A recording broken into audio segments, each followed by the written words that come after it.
Started late because of fight night. There are some cool matches going on.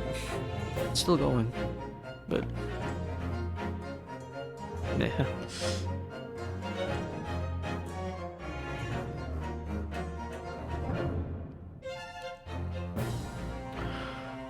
Okay. Oh, God. Oh, there it is.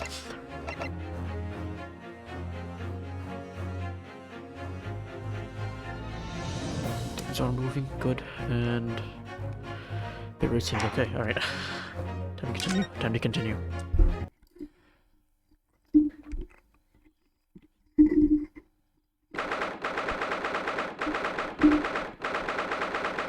It's gonna be about 3:38 p.m.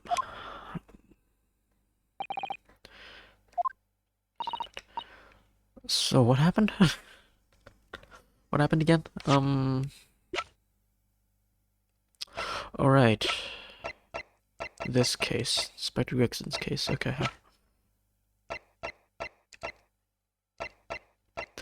Yeah, and Mr. Vigil. What happened 10 years ago? All right.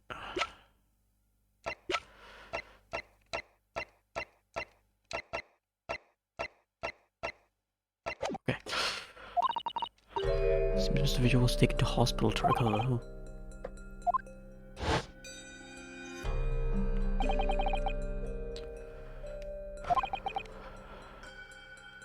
Mr. Vigil attempted to commit suicide by jumping out of the window of the prison governor's office. Ever since then, he's completely blocked the memory of those events from his mind. Nobody knew his secret, not his family, not even the man himself. They forced it out in the open. Truth sometimes is painful, but don't be too hard on yourself. Hi. So, pretty frustrating. Alright.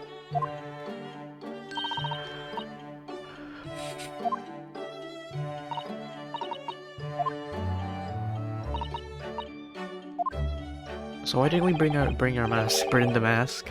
Why do we have it now? Well, I guess it doesn't need it, but still. Right a bit disappeared, huh?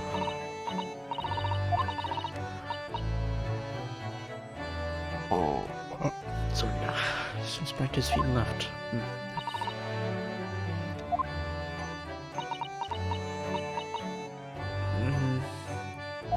Always true. There are mysteries in this world that should perhaps never be solved.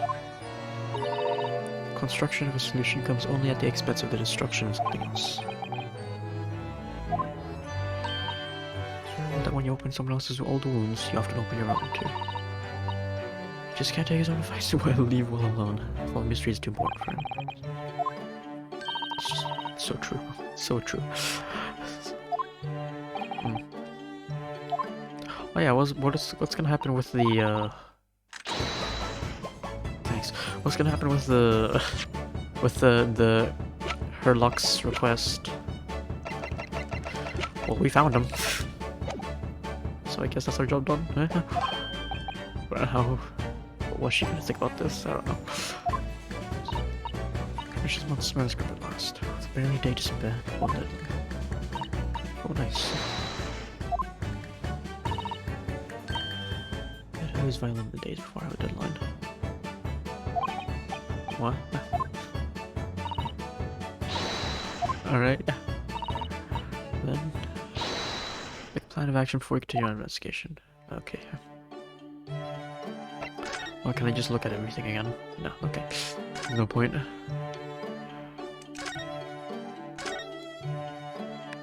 Yeah. Okay, good. Oh, no.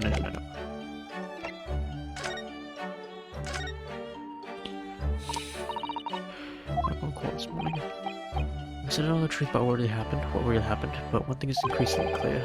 Well, Van Zeeks definitely didn't do it.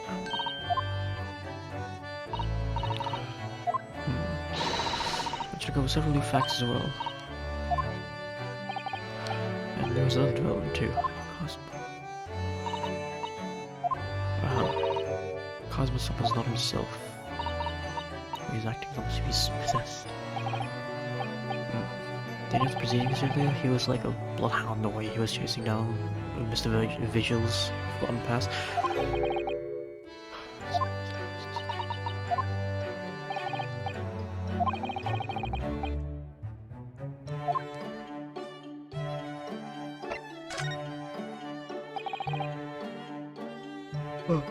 Gregson was really murdered the day before his body was discovered, then all Red has to be innocent, you say? That should be easy enough to work out just by examining the corpse, surely. You would expect so, but curiously, no time of death was included in the autopsy report. That's curious. There are still unanswered questions about Lord Van Zieks though, aren't there?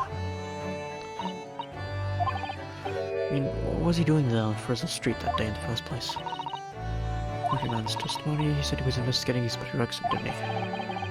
Turns out that room was actually the Inspector's secret office. Well, make his wonderful. Then what was that notice board covered in all those particular papers? Paperback cases with a link to the Reaper.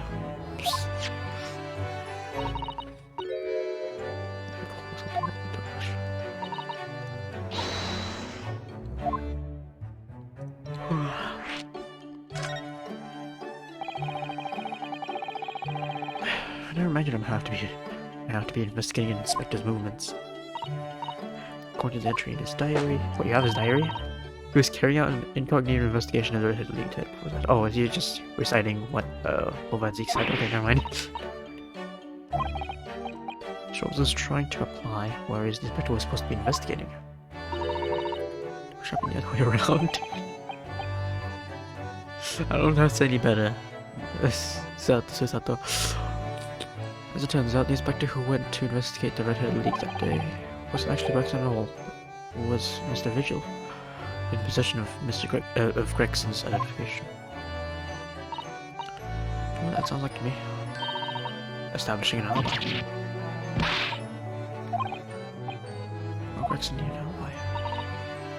Maybe that the inspector had something to do with that he wished to keep secret. Okay. Oh, I love the fish and chips. Never seasoning with something a little more potent than salt and vinegar. Perhaps we should try and move away from food allergies. Anyway, Lord Van Zieks felt the need to investigate Gregson. Do what he did. His condition. Was it the name of the lady who came to visit her earlier yesterday? That's right. To ask Mr. Sholmes if he would help her to find a missing husband. Well, Mr. Sholmes completely passed the buck to us. Actually, you could say that Mr. Vigil had been taken to hospital. You know which one? It's St. Simon's. Right. Of all the other hospitals. Or to wonder if all the other hospitals in London have closed down. Hey, maybe St. Simon's is just a good hospital. Who knows? I suppose I have. Accident.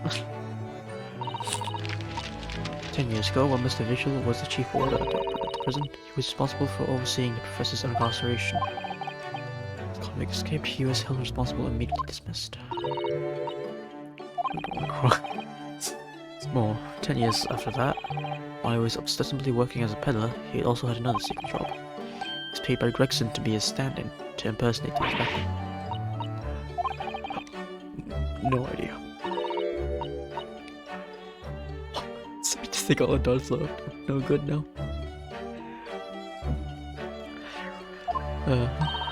Including you, you know. I mean, it just ties to the Professor and to Inspector Gregson, though. So I do think we ought to pay a visit to Mr. Vigil, don't you? Yeah. That's probably sensible. I think it's clear what we need to do, isn't it? Let's investigate.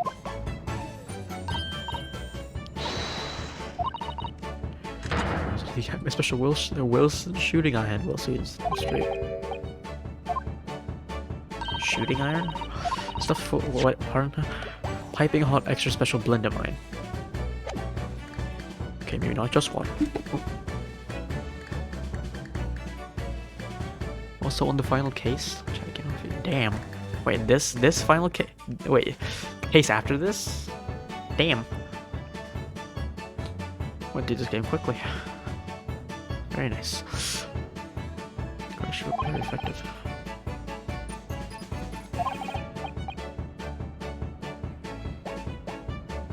Well, it feels a little strange that Mr. Jones is not to be seen, but still. Let's see where we can find it. Hi.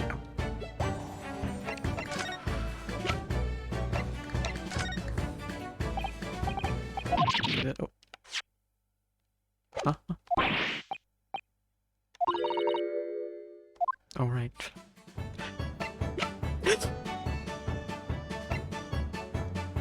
Why did you get these?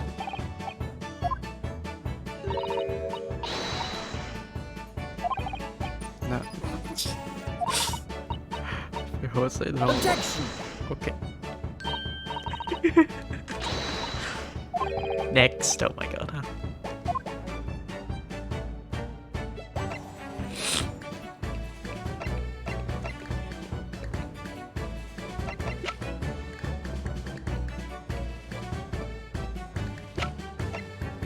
Oh wait, oh. Is this... Okay, fair. Nah, alright.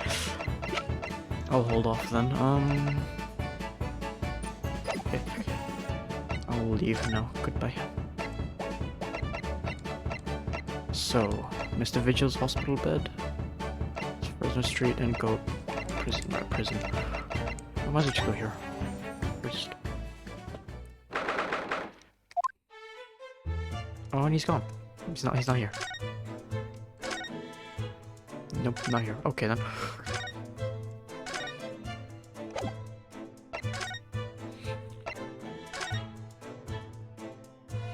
Anyone here? Clearly yes. And also no. Okay.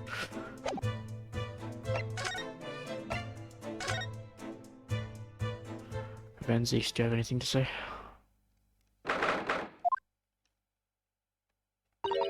Oh, what's he reading? Look. Doesn't seem like he wants visitors, does he? Doesn't notice anyone here, surely, yeah?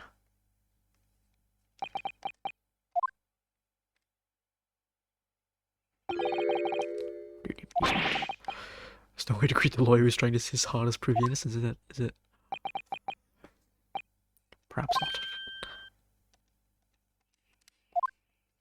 You're that surprised. I apologize. So, what can I do for you? Just now, hold on. Speaking earnestly. I'll go lift over London for the first time in months tomorrow.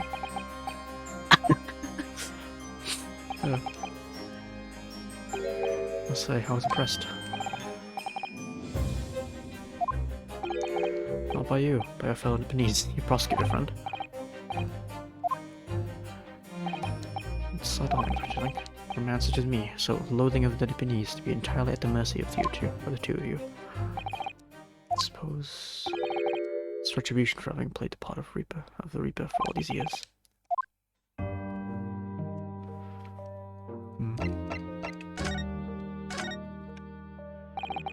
Once told me that you gladly allowed people to believe you were the Reaper, because it helped reduce the amount of serious crime that took place in London.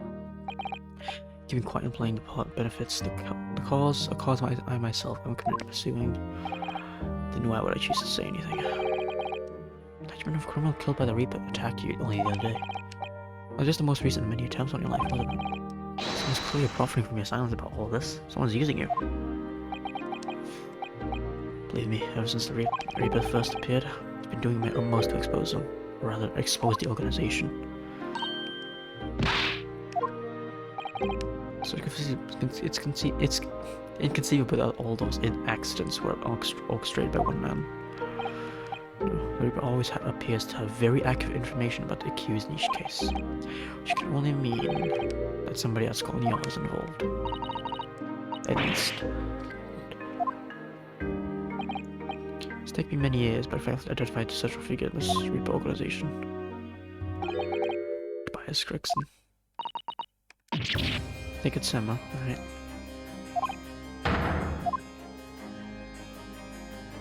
What do you know?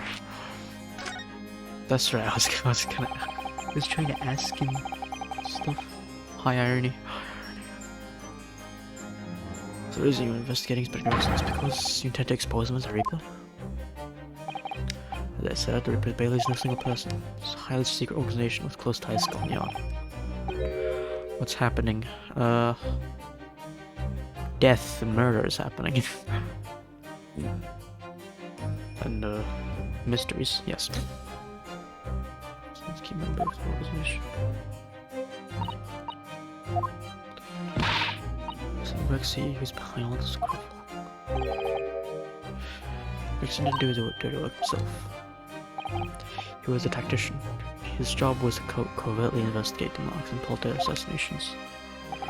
In order to do that without arousing suspicion, he regularly needed a firm alibi. I see.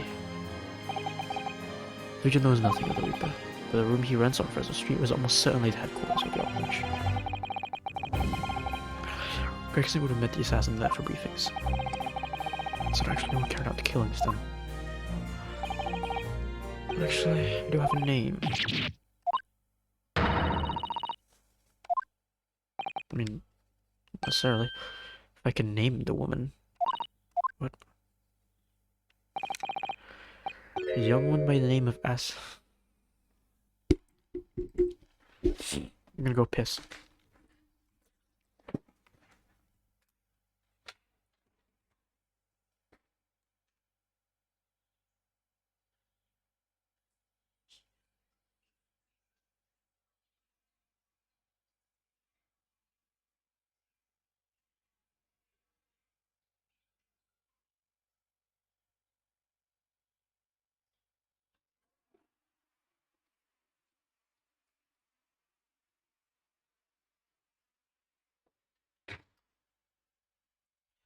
Okay, sorry. It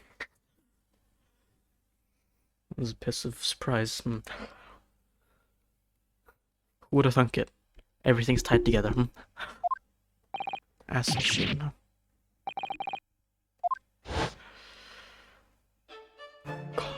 Okay, assassin. Frankly, I don't know too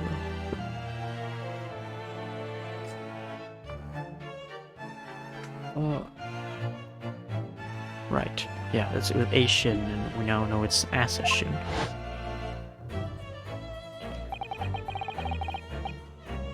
Came to Japan for posing as a visiting student and met Dr. John H. Wilson. Then, just when it seemed that diplomatic protection would help her escape Japan and conviction, Ms. Houston was herself murdered in a small summer beach hut.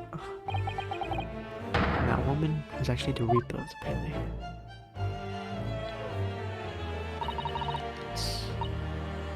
This person, let's discuss. Yeah, no, of course not.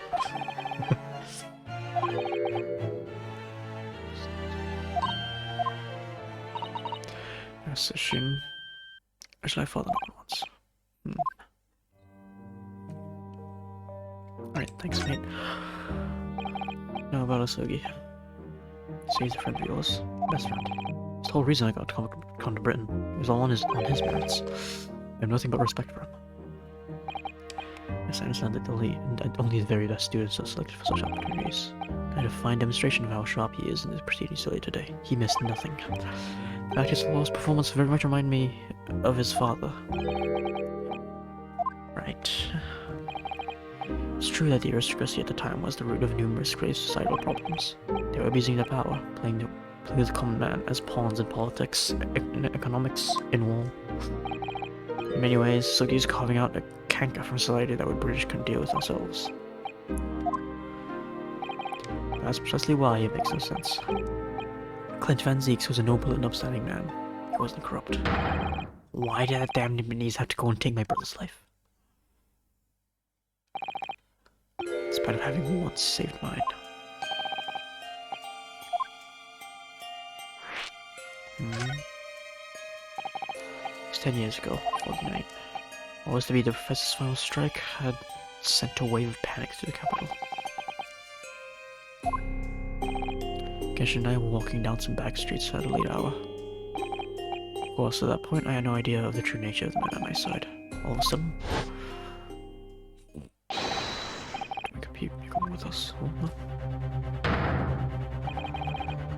were surrounded. All of our assailants were armed with pistols, their faces obscured by scarves. It was not only from noble heritage, he was a brilliant prosecutor as well. The scum of London hated the sight of him, and they had no sympathy for his younger brother either. He's been targeted several times before already. So I think it's alright. Okay. I could hear them murmuring amongst themselves. Knew they were right after me. Just when I thought I had time, I'd call them.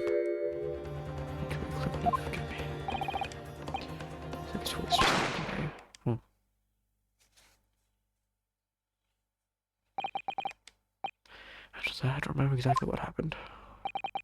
The next thing I knew, there was silence all around. Genshin lay on the cold street.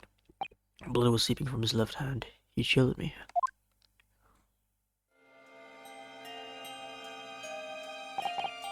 2 days later, they arrested him, on suspicion of being London's most notorious mass murderer ever, the Professor.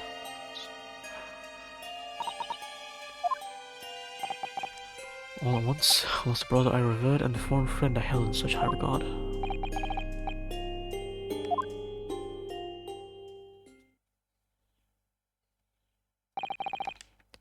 Stayed in my miserable tale, never thought I'd recount it to anyone.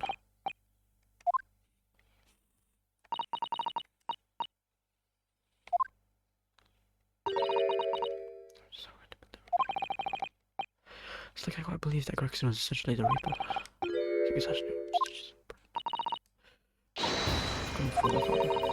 Our government will want to hear about this information.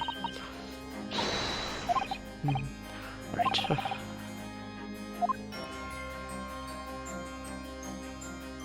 Alright, see you, lad. I'm sure you guys before. Probably.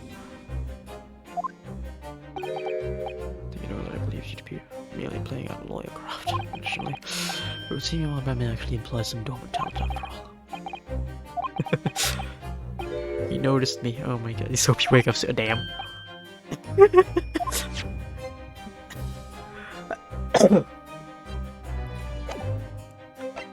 Okay. To Waterloo Hotel.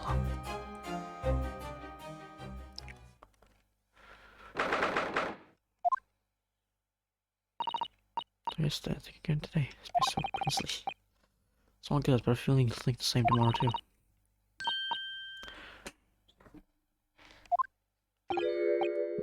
What do we have here? That's an unexpected pleasure. Hi.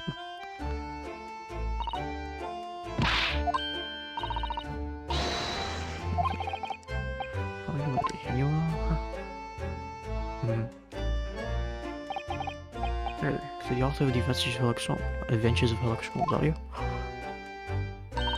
That's me. I was Wilson, I just Elvis.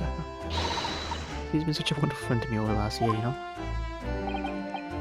So I must say I read your work regularly with much interest. Especially Lewis Sholmes, you know, father.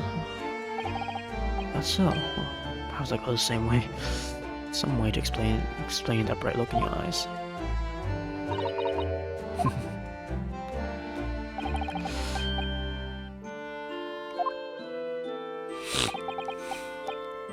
Naruhodo, it's a pleasure seeing you in action earlier.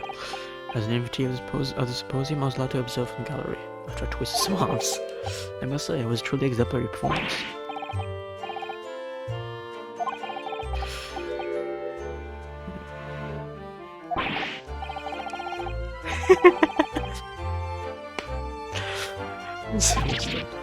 Really? Stop reading my mind. This step gets soggy, and we all know how capable he is. Really, to have matured into such a fine defense lawyer in less than a year is quite extraordinary. Or someone called today confirmed what I've been hoping for. Favor I mentioned yesterday, you know how to trust you haven't forgotten. Didn't mention something, didn't you? Right. Of course. Take tea while we discuss matters further.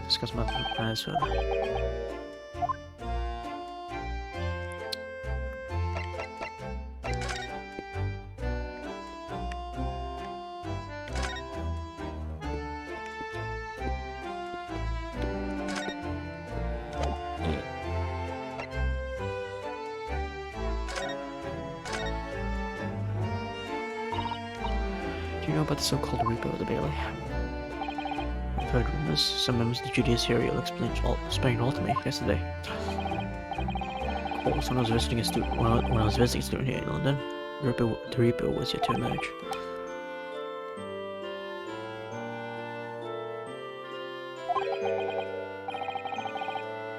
Well, Van Zieks, who was in the dock today. That was Barak, the younger brother of Clint Van Zieks, I believe. That's right. He's known throughout London as the Reaper, as you've heard, but the truth is, it wasn't him behind all those mysterious deaths. It was somebody else.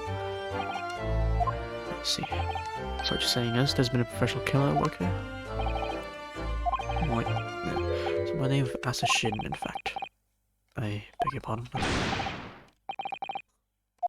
Assassin. Still a brave woman who was responsible for killing my great friend? Oh. Oh no. Sweetheart, I think you shouldn't discuss this right now.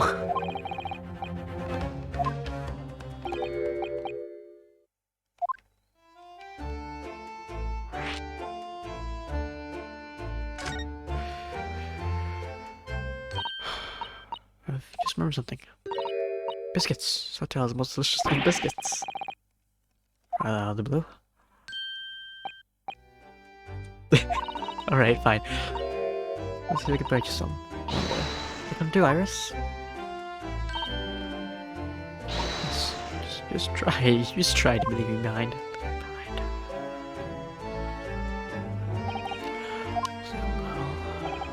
It's called Iris Wilson, isn't she? That's right.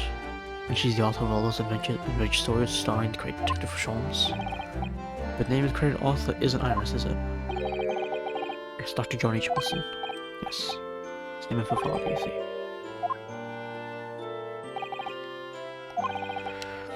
I was deeply indebted to the man for all the kindness he showed me during my time in London.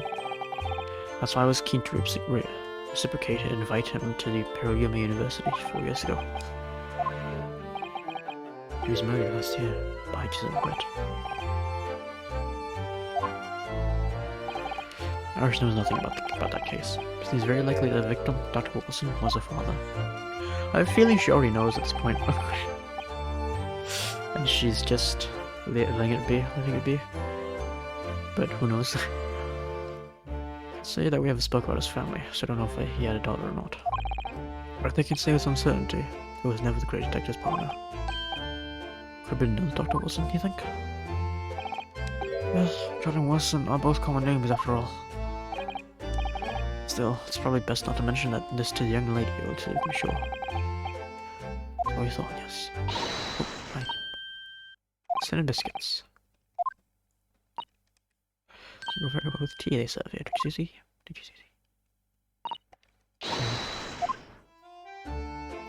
Okay. What is Judge Jijoku? I haven't seen Jijoku? I haven't seen Judge oh my god, this is so hard to freaking say. Judge Jigoku for a while, have you? He's busy, man, being the Minister of Foreign Affairs. When I mentioned I haven't seen him since this morning either. I suppose since the symposium opening was postponed, he's going to explore at the great exhibition. It reminds me of something I mentioned yesterday. Judge Jigoku having once been a dog himself. Ah yes, he was all tied up with that accursed trial. Right. Seishiro was trying to mitigate Genshin's guilt, so he took to the stand to testify. But he got a little carried away and actually managed to break the witness stand. Well, damn. Well, said some contemptuous words about the British Empire for which he was charged. I see. Well, sorry in the end. He was acquitted and we returned home to Japan together. Alright, so talking to Seishiro. I have a copy of the photograph I'll take to get here yesterday. Please. No. This is the show we have arrived in Britain. Why do we have this? Why? What? I never had any idea what was coming when we took that, did we? That's so true.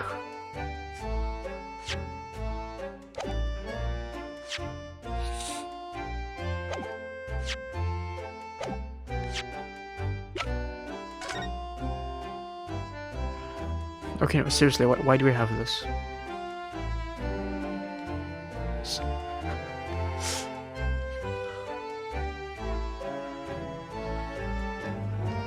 I'm concerned.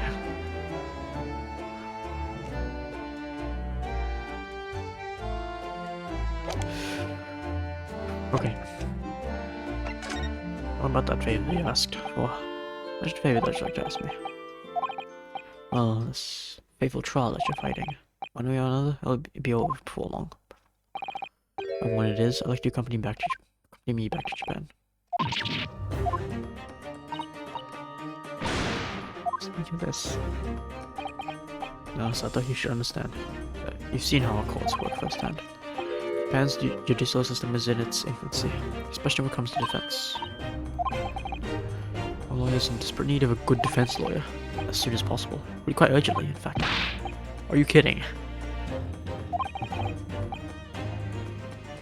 Right, all sorts of sports. I'm well aware of your extraordinary talents. Having seen you in action with my own eyes earlier today, there's no question. You and Naruhodo are precisely the men our country needs. What is this case? What is this trial?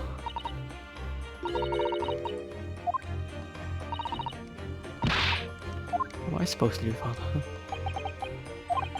You came here to serve as Asogi's judicial assistant. Government is still in the process of deciding how to best to deal with his situation, though. You've always chosen your path, I suppose. Press your judgment. Oh, frick. Who's mad also?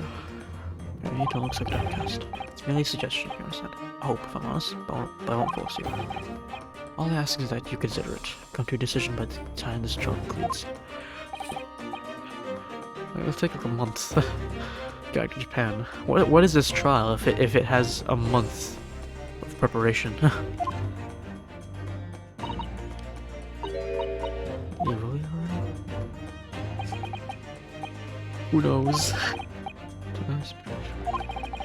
Turns out he's still alive, so what does hell even mean? Given that we're apparently a lawyer now, what does he just do our job? However way that is. I need to telegram government ministers and the Japanese police with information about Asashin. I don't know how to pronounce that. Asashin, whatever. Asashin. From the next month's installment, still sent.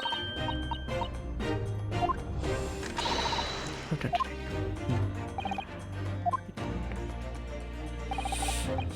Best luck tomorrow, and give my suggestion your full consideration, would you? Very well. Alright. You know, because it was always meant a great deal to my father. I'm sure he'd love the chance to meet with him and talk to him about all this.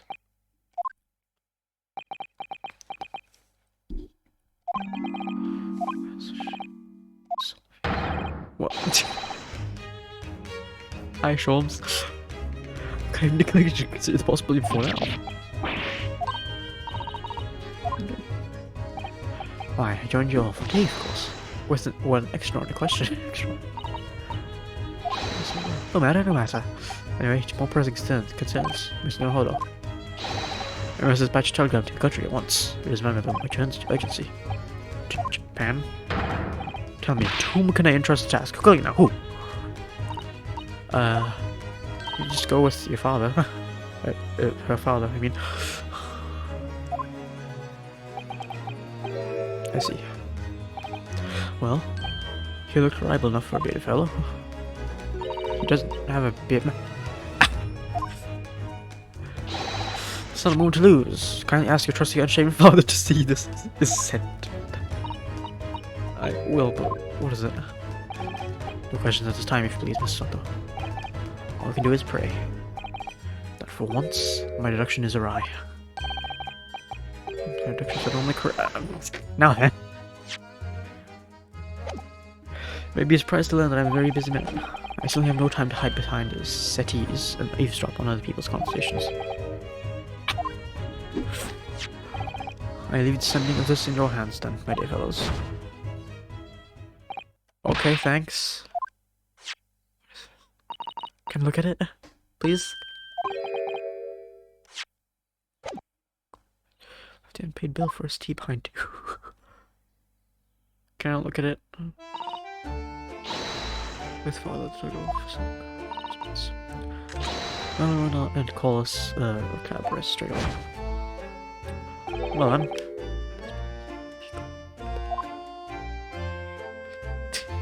Alright.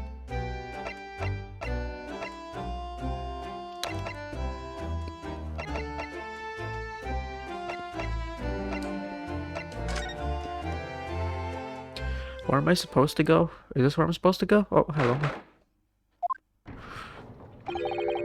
Don't like this prosecutors, are you? Continue with the trial exactly as instructed. Exactly.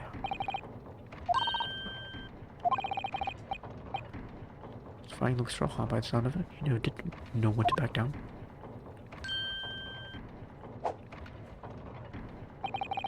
On your way now, Sugi.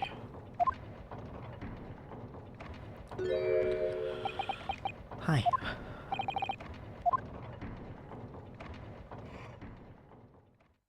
Alright, bye.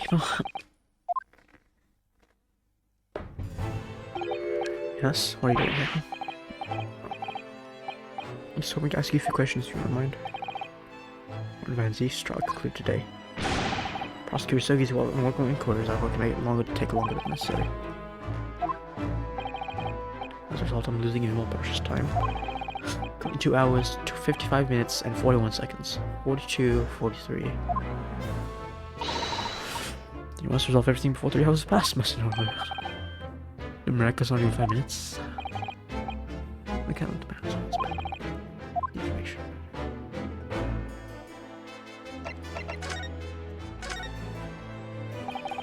The prosecutor believe that Lord Van Zeeks is the Reaper. I wouldn't know. It was 10 years ago, in that fateful closed trial, that Lord Van Zeeks had made a name for himself in the judiciary. But the next trial he fought, he lost. It meant the ringleader of the criminal organization was acquitted, thanks to all the jurors being under duress. The man's freedom was short-lived. He lasted just 3 days. Let's see, he's dead in a rock slide, his place of work, I believe. That was the inauguration of the Reaper, really. People believe Lord Van Zeeks was responsible. He was brought to trial himself, but was shown to have been an accident. Nevertheless, the mysterious deaths continued. In total, 16 persons perished in unusual circumstances, ostensibly at the hand of the Reaper. That's a long run of coincidences. Well, the Reaper's tragedy may well be revealed by this trial. And the impact that revelation would have on the British public cannot be understated. Is that why it's a closed trial? Precisely.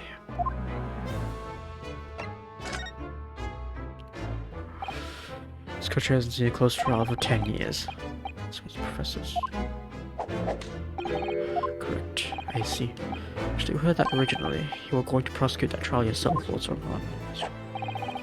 As he's entreated me to relinquish the prosecution to him, that he might avenge his brother's death. Here we are, 10 years later. With the son of the man, Van Zeeks had condemned and now looking to avenge his father's death in the same way.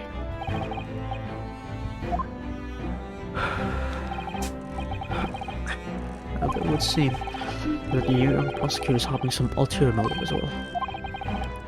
Like my organization to run smoothly in the exact manner that I prescribe. As with the giant clock in here, I won't tolerate a single cog being out of step with the others. I see. If the young man refused to measure with the other parts of my great machine, I'll be forced to take steps. What are you gonna do? Oh boy. Okay. In any case, all the questions will be answered tomorrow.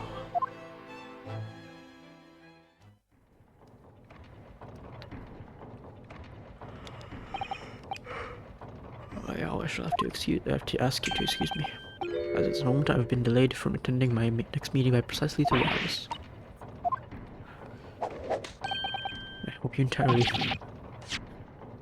I hold you entirely responsible. I wonder if you might agree to us talking with Prosecutor Sogi.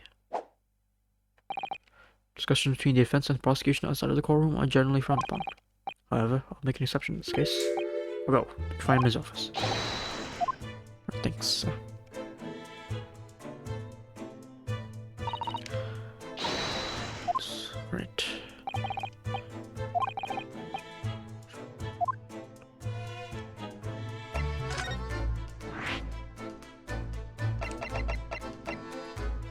Prosecutor's office.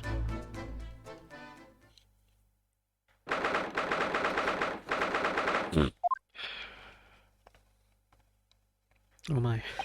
A good old replica of the scene, huh? Self as a prosecutor soaking now, is it? He's doing so well for himself. Yeah, that's nice. Full Japanese style. It's his habit of to sit the Caesar style whenever he's working. I'm sure. Hello.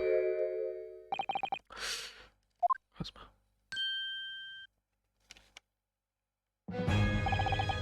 Thought it would be long before he paid me a visit in Moscow. I was right about what I said, wasn't I? But you have all the making is regretted immensely. I also believe that you'd fulfill your dream of advocating in the British courts. Since the phone call so calmly realizing your dream. It's really happy for you. It's really thankful to you.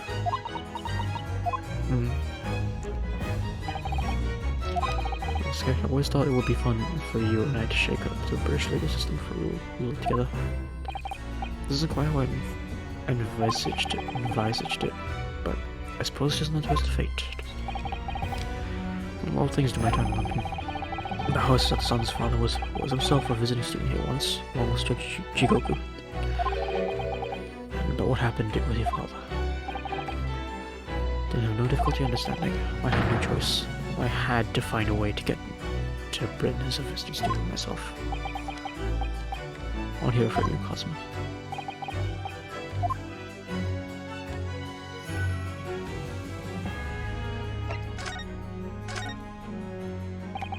It's getting on for a year now. This is what happened on the SS Borea.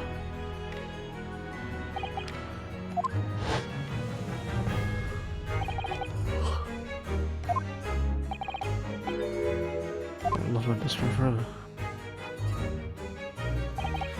Must have been unconscious for a long time. When I woke, I was lying in bed. It was a narrow little room. There was a posse of flowers by the window, by the pillow. It took me a little while to realize I was in the cabin of the ship. I slipped out of the room and headed up onto the deck. Already suffering from amnesia at that point? Yes. I didn't know what had happened or where I was. There was just this force in my head. To do something no one else can know about. Very pretty. It was a calling I couldn't ignore, compelled me relentlessly. On deck, I saw that I was on a huge steamship and we were docking at a large port. This must have been something just what they would do to carry your body off the ship. I knew the situation, but I did have the feeling that this was in some way my last chance. So I could see myself among the disembarking passengers along the shore. I disappeared into the crowded streets of that port city. So I could plan my onward journey to Great Britain. So nearly a year ago, with only past memories lost to me, I was left behind in Hong Kong.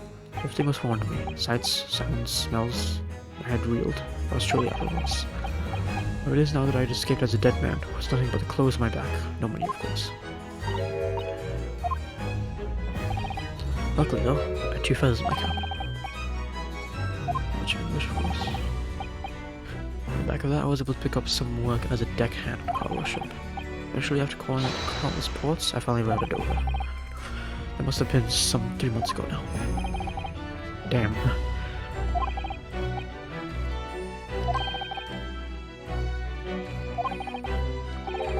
Of course, I had no idea why I had moved heaven and earth to get here at that point. So I should not becoming Lord Van Zeke's apprentice then. That can only be called extraordinary stroke of luck, really. See, I was stopped at the border because I had no papers. They took me straight to Scotland Yard. A sheer coincidence, Lord Strongheart was there to attend a meeting. That's when the second feather in my cap came to play. Knowledge of the law? Right. Lord Strongheart was curious about an Eastern know with intimate knowledge of British law. He took me back with him to the Supreme Court and assigned me to the prosecutor's office. And then 9 days. He finally got me back after the trial of my dreader. Yes, I did.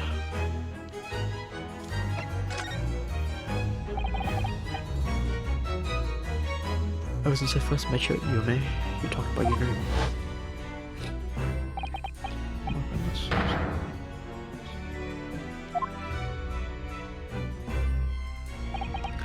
You know the entire time, but what happened to your father here?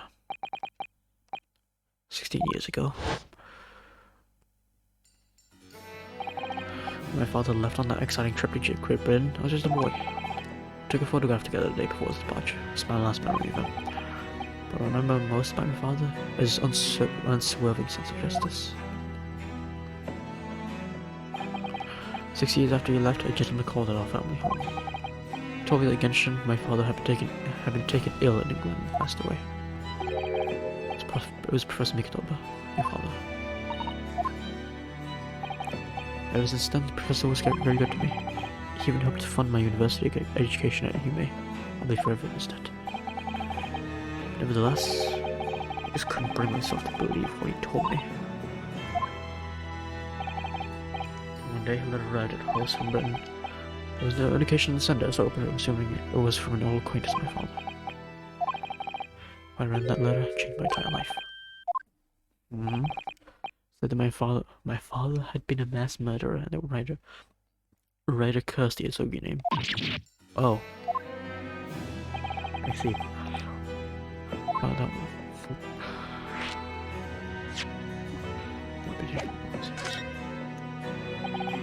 Presumably the letter was sent from a relative of one of the victims. But if whoever it was had been a member of the judiciary, he could have been present at the closed trial. I revealed that my father had been sentenced to death, executed for being a killer. I imagine the British government did its very best to sentence whoever sent that letter. Someone who knew the truth and couldn't bear the resentment was always going to be a problem. There was a newspaper cutting included with the letter. It was the first I'd ever heard of the professor and his child killing spree. Oh, my father's secret. Couldn't bring myself to show it to him. Because he deliberately concealed the truth from me by telling me my father was taken by a fatal illness. That couldn't have been easy for him. Then he'd done it out of consideration of my feelings. So instead, I showed the letter to Judge Jigoku. I see. He faltered for the briefest of moments, but then he just laughed the letter off. But in that moment, I saw it on his face. He was undeniably shocked, shaking momentarily before recovering his poise. A year later, my bereaved mother succumbed to a strain of grief, and she too passed away. That's when I made up my mind that one day, without fail, I'll cross the seas to Britain and seek the truth for myself. Free my father. I wouldn't let anyone stand my way.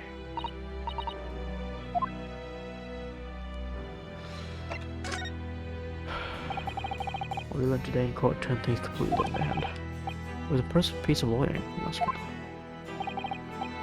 Well, Van Zeeks isn't the Reaper, you know. I almost don't want to believe myself, but it turns out that Inspector Gregson himself, the victim, was. It's clear that the Inspector was behind the Reaper's activity all along.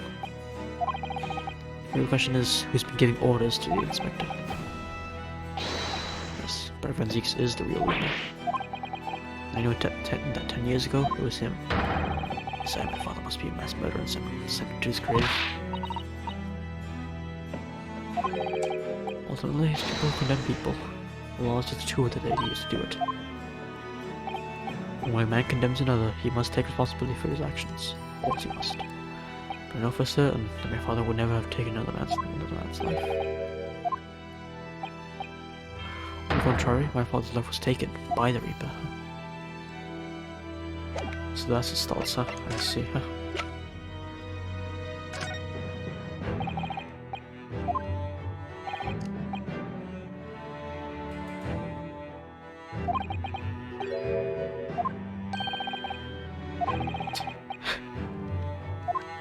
Oh boy. Okay, just one more thing. I'm pretty sure this is the universal whatever, but yeah, okay, figured.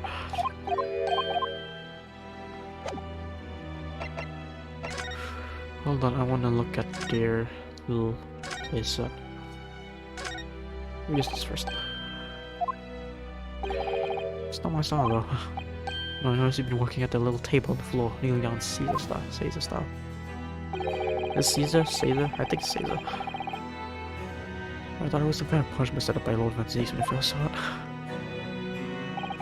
Find the most comfortable way to work. Do it after a couple of minutes of sitting with my legs folded under me. It's like a tingly. Don't exaggerate, Yosuke. Both know you can't even manage a minute. Damn. My collection of hollow chances and models all neatly lined up. Just really peculiar about that. Particular about that. He has strict regime for everything. From the storage of the casks to the bottling of their contents. Actually, no. He's so particular about it all, he refuses to let anybody else touch any of it. Quite easy for me, in fact.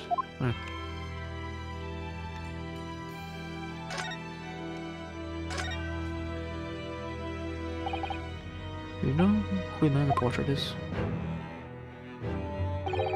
How would I? What? Come on, it's not that hard to guess. Oh, it's his apprentice. His apprentice, not friend. And during time I was suffering from amnesia, I didn't even notice that picture. Really. I have the first idea what the man decorates his office with.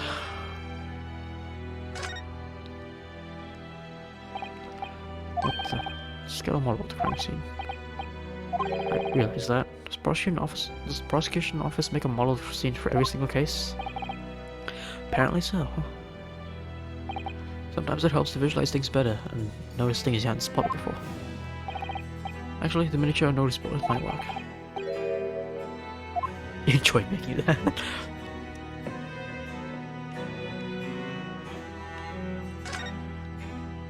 Bats. Bats. Bats.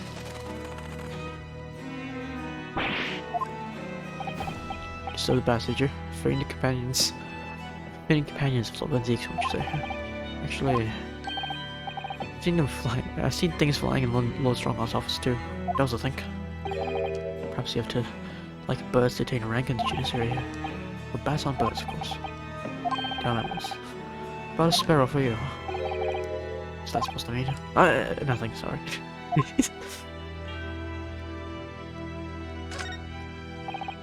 Casks fall to ceiling, just like last time I was here. Old barrels, I suppose. They're arranged according to vintage, flavor, and region. Every week they're all taken out and put back in order. However, these can't seem to settle on the perfect way of arranging them, you see. Vintage, flavor, and region don't really coincide. That's the trouble. Actually, no. He considers the task too important to trust to anybody else, so he does it entirely on his own. Barrel of lat. Okay, okay.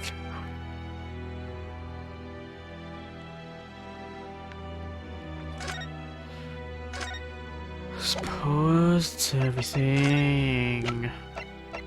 Well, I want to show you this. No, not this. This. Nothing. Okay.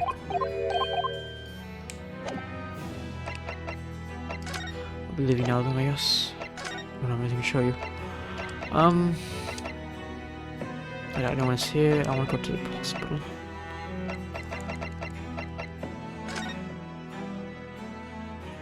Is anyone here?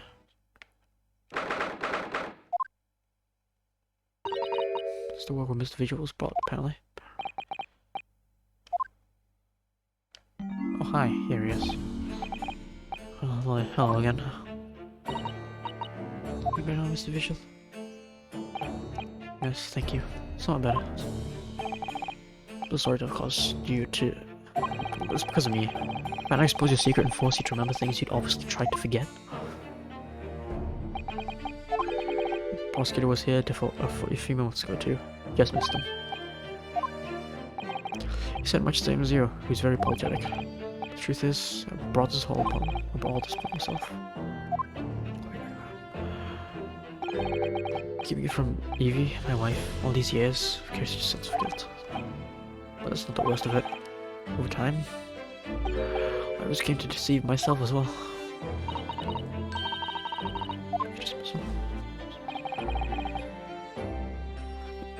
Looking back now.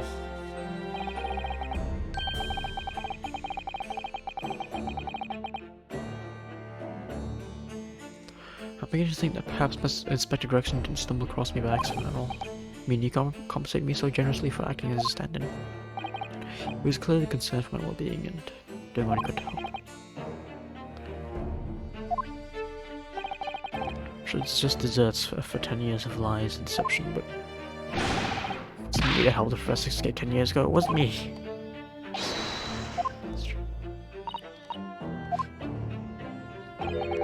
Sure, he'd rather not dredge up even more from your past at this time, but if possible, could you tell us exactly what really happened? Want to. We need to get all this off my chest. I just want someone to tell me what I should have done.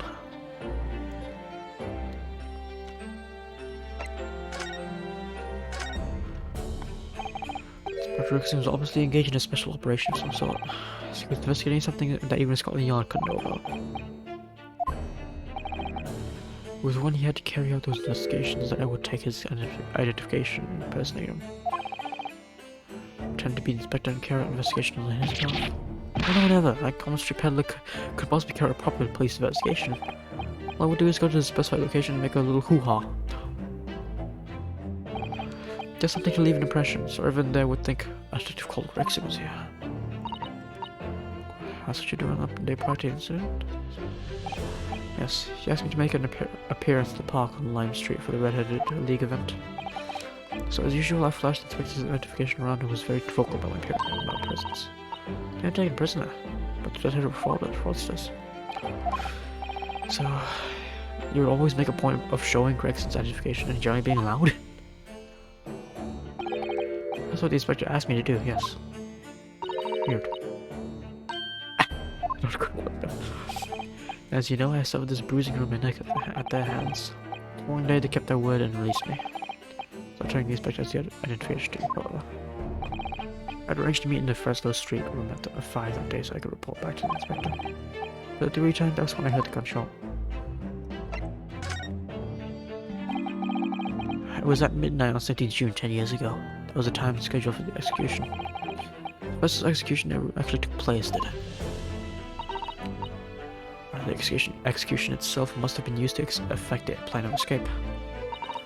Well, dare to imagine what you thought it was. Balke was renowned for being the highest security prison in the country. Everything that went in or out of the place was searched multiple times. But there was one notable exception. Or rather, a notable loophole, something that was never questioned. You know what that loophole was now. Coffins into which the bodies of the executed convicts were placed, correct? Yes. Was the coroner had confirmed the death of a condemned convict. The body was taken in his coffin and for immediate burial in the Locust Cemetery just behind the prison. Chief Warden first had to sign the necessary papers. And after that, no member of staff was permitted to touch the coffin containing the body again. I see. When the executions took place, only the executioner and the coroner were permitted inside the chamber. I went in the adjacent room for word that the condemned convict was dead. On that occasion, once I had that confirmation, I went to the mortuary to find a lone coffin, as usual. The procedure was that I would sign the paperwork having checked the coffin, and then nail it shut. For some reason that day, the coffin was already nailed shut. I didn't think anything of it at the time. I assumed that my deputy must have checked the coffin and nailed it shut before I arrived. I see. Yes, I can only imagine that Asogi, having escaped his execution somehow, was alive inside the coffin. The coffin was then taken out through the main gates and deposited in Locust Cemetery. Presumably there wouldn't have been enough air inside to breathe for long. So in the early hours after following the burial, somebody dug up the coffin again to set the condition free. But in the end, he was fatally shot in the graveyard anyway. What really happened in Locust Cemetery that night, I wonder? I really don't know. All I can say with certainty are two things. I said we couldn't possibly have escaped that way without help from somebody working in the prison. And that somebody was not me. Okay.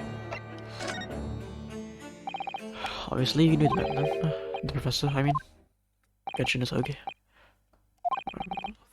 Would you mind telling us what you know? Well, having been condemned to death as he was, any contact I had with the man was short, obviously.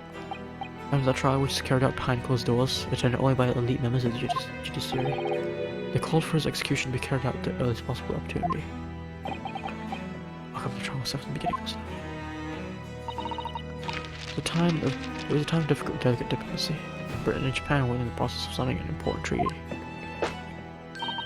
That meant that this potentially destabilizing case had to be dealt with swiftly and discreetly. Men had less than a week in total. As I was the chief warder, I oversaw his short stay in the cells until his trial. I remember being struck deeply by his noble character and his incredible resilience. He was a killer of many men, but he was always quiet and polite. He was just a man of intellect. In fact, I could bring myself to believe what he'd done, so I asked him one day. Those 5 members of the aristocracy whose life were taken, were you really responsible? Guilty of the unforgivable crime of ending another human's life, yes. Okay. The following day, the closed trial took place, and the verdict was no surprise. Guilty. That night, when he was brought back to his cell, I saw something unusual. The last will and testament of Geshin's Hogi.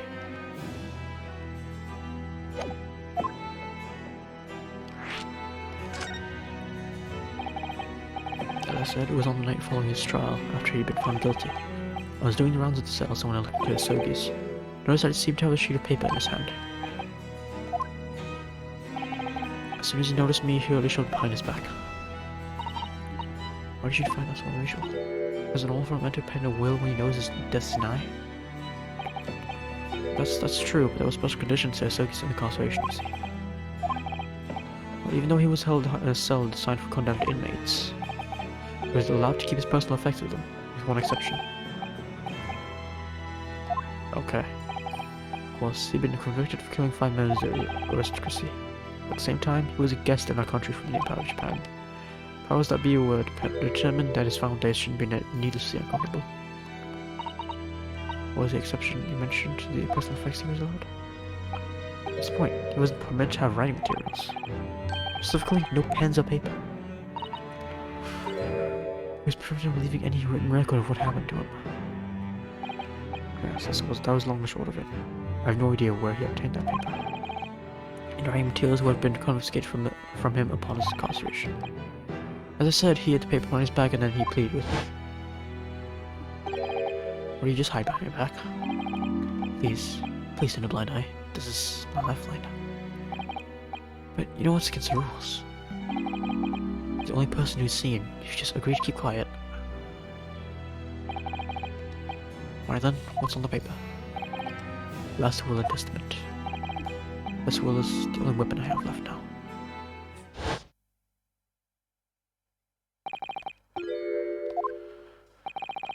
So I decided to pretend I see nothing, and I let him keep his will. Then later, it just seemed to vanish with my face.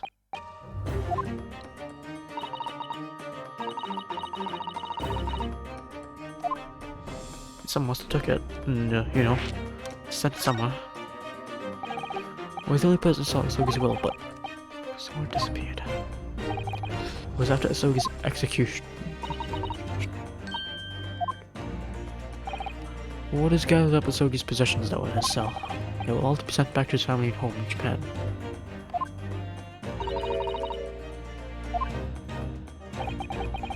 You're saying there wasn't anywhere to be found among his personal effects? The will, I mean? That's right. I didn't search through them myself.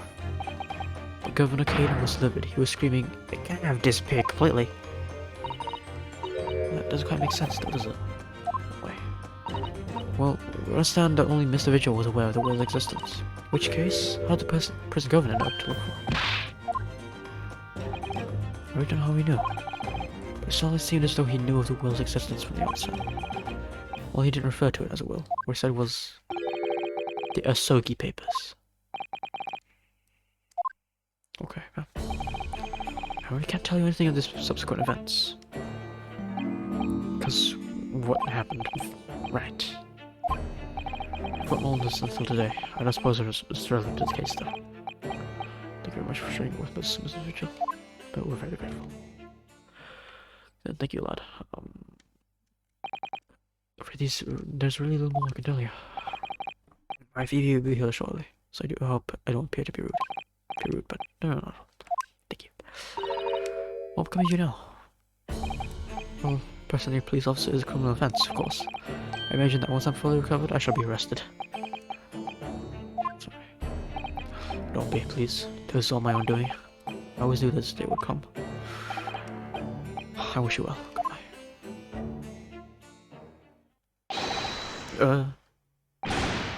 Where you go? There's just one thing. What?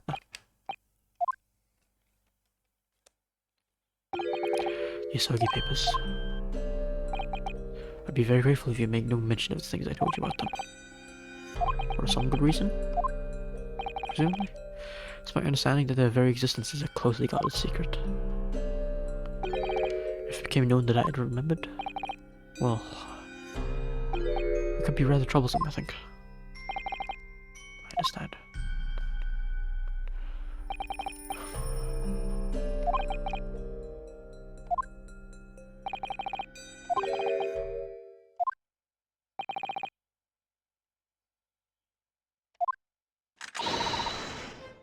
So we just go there.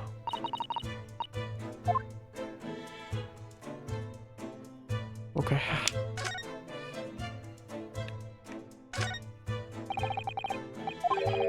Tendency to jump from windows. Remember to place cushion at the base of one side. Oh boy, yeah.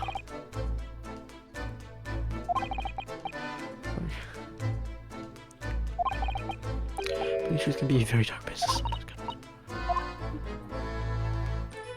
Sometimes it's always this. Salty medicines, this kind of look. I'm not sure if it's safe leaving them in reach of everyone like this. Right, how are we seeing this?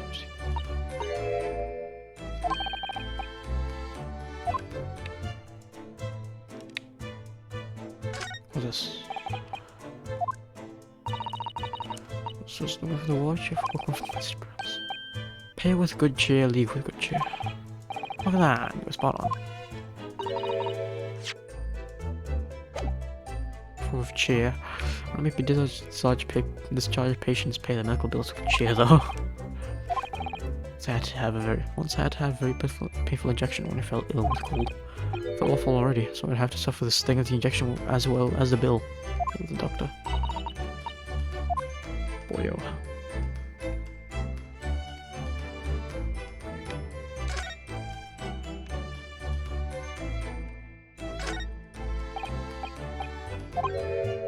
Endlessly obliging.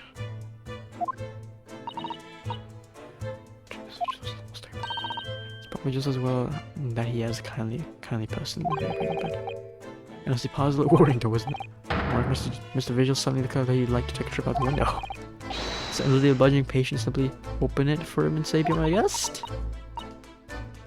Let's check with the doctor later.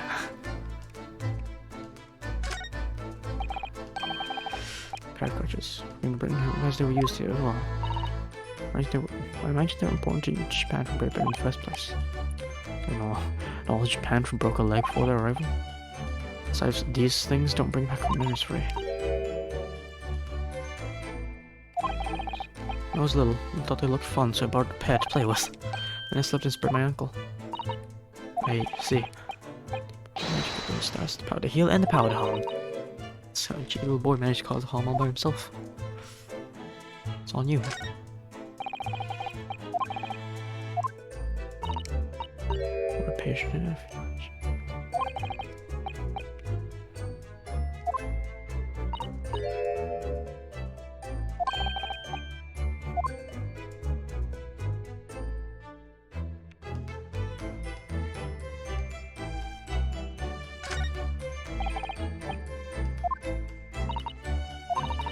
This guy's Mr. Gospel was quite masterful, wasn't it? Can't remember anything about it except for the fraudulent. Imagine maybe his wife would recognize them, perhaps. But did he really have to take it quite so far? Whoops, I didn't mean to do that.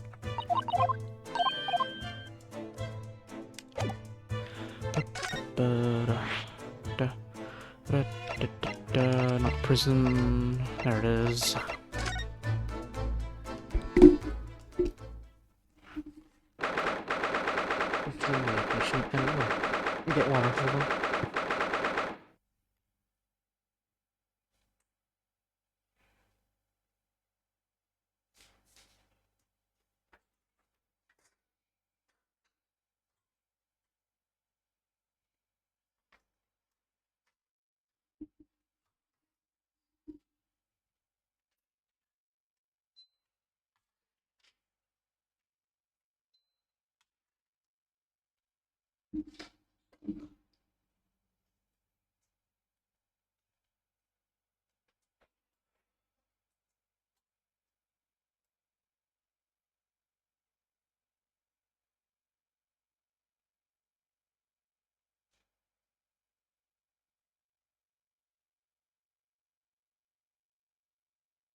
Oh man, why is my body still very hot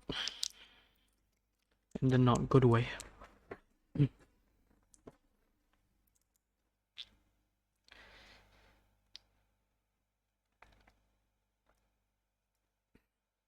Take these pills again. Hold on.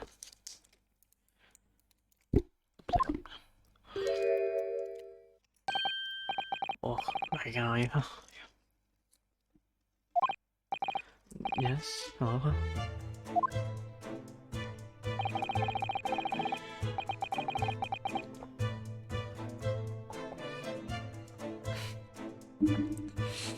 What all about investigations? Like police now. Can't I? Vigil.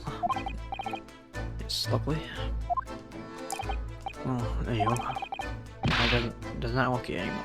So the case is not to do with Berkeley.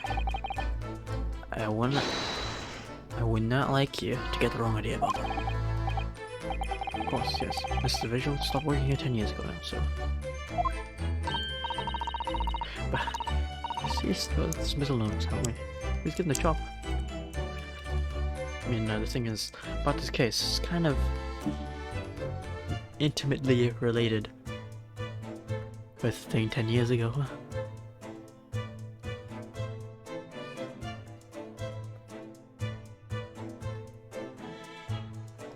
Somehow. Hey, you can very well.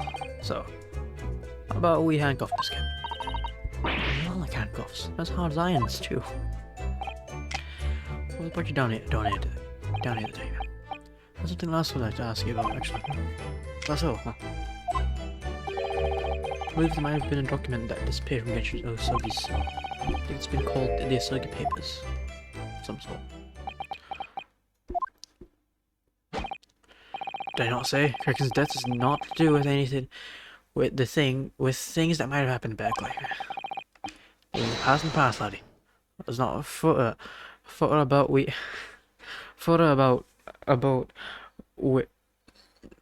there's not a photo about it with I cannot freaking understand this. A photo about with irrelevant detail. Oh. Just mess about with relevant detail. Okay. It's not thought about with relevant details. Oh, damn.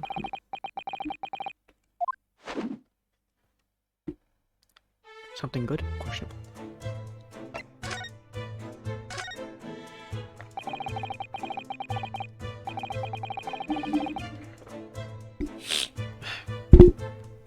There's botched execution, the whole Misbel escape. No Barclay's darkest hour. Shocking embarrassment. We're gonna collaborate on the prison staff, you mean? Hey, shame. Colin Hill confirmed the death of the man after his execution, Courtney says. My chief warder at the time, Vigil, who was in charge of the whole.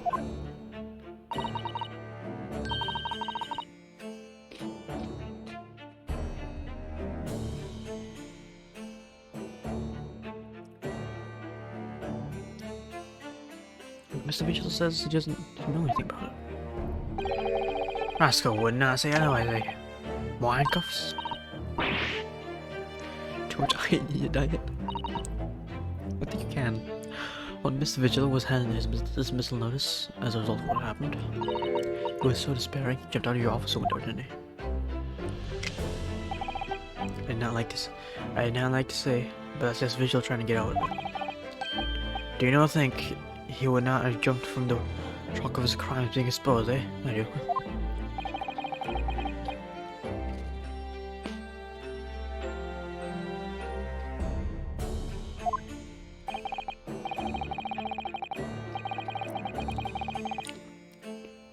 Of course, I cannot share all responsibility myself. I should not let him deceive me. Actually, there's barely anybody that kens what went on at the time now. My Gregson being murdered. The doctor's just forbidden for having any visitors. Oh.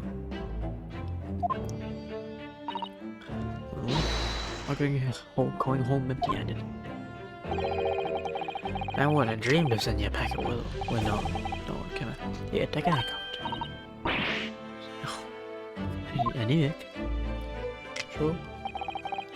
Suppose if there's anybody who might still care about, who might still care about what happened back then. Be that last from the first forensic division, Maria Gorey. Maria Gorey.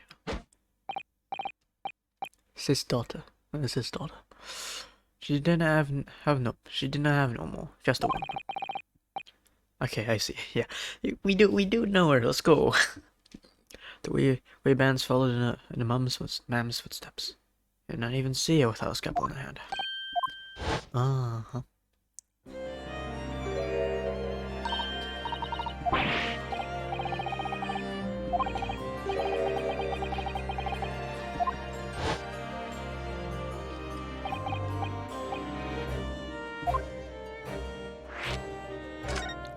That would be neat.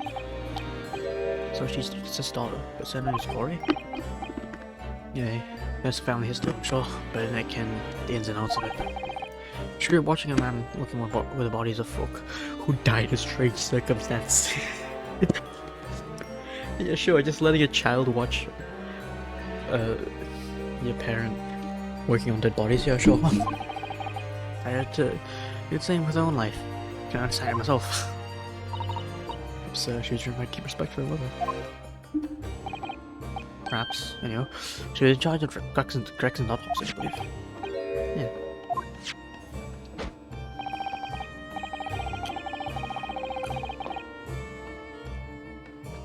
Someone told me once that the wee lassie always loved her mum's stories about cutting bodies. There's even a rumor that she used to listen to the funeral march as a lullaby. Well, perhaps her mother might have told her about the autopsy in the case 10 years ago.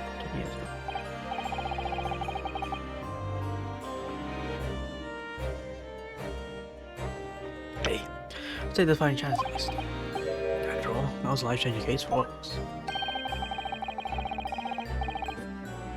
Alright. Yo.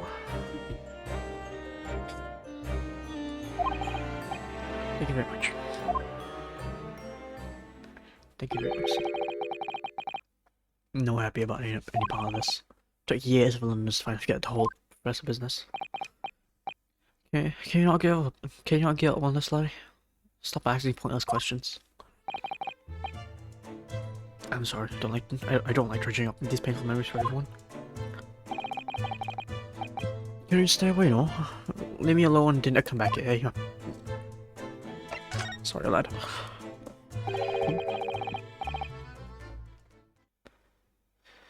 Hi, no. Hello, hello.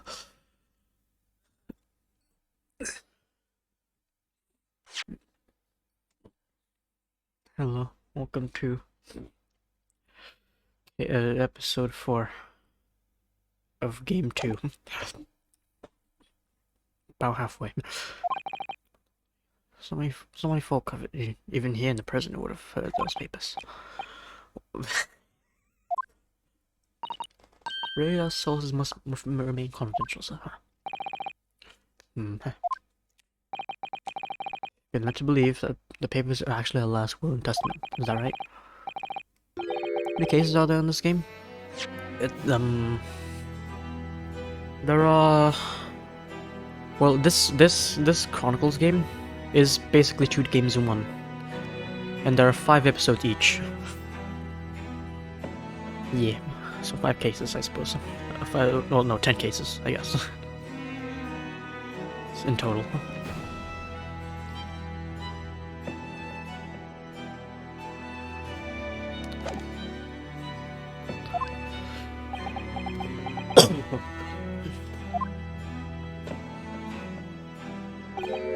Hey, that's right. well informed, Jimmy. And Chronicles' execution mysteriously vanished from his cell. Heavens no. Often half cockle there. I think you did not quite get your facts straight. It was there in the cell, exactly where it should have been. Okay. Let me just have a wee hawk around here. I'm sure I can find it. I'm pretty sure he's just trying to trick me. Hey, see here? Last will and testament of Genshin Asogi. Ran with Click Free Bush. Why do you have this? Well, I can't read a word those Japanese scribbles. And it says he leaves all his worthy possessions to his son back in his homeland. That's correct, that's just of it.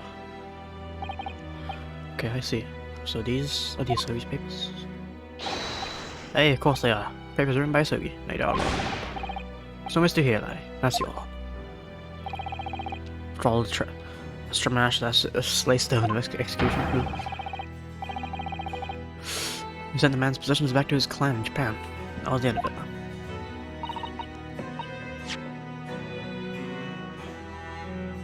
Alright then, sure. That's cool. I've only played the first trilogy. I see. Yeah, this is another one, which is this one's set in I think 20th or 19th century. Like set in London. Old London. It's pretty neat.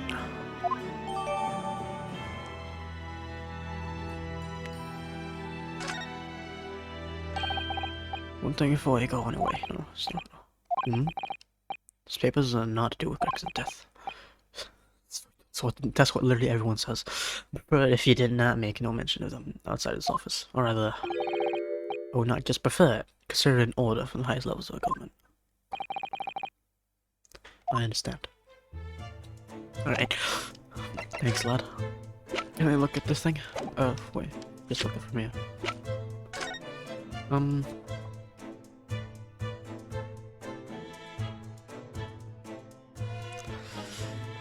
Solely hereby request upon my death, any and all material possessions of worth belonging to me in London be delivered to my son, Kazuma Asogi, the Purge.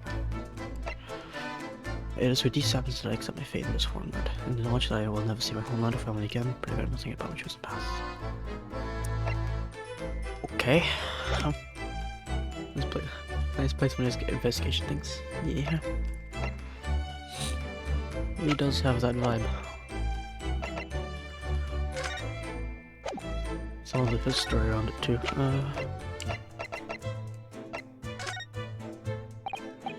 Nothing new. Okay, we're seeing this. I don't think there's anything else that he'd be interested in. Yep, okay.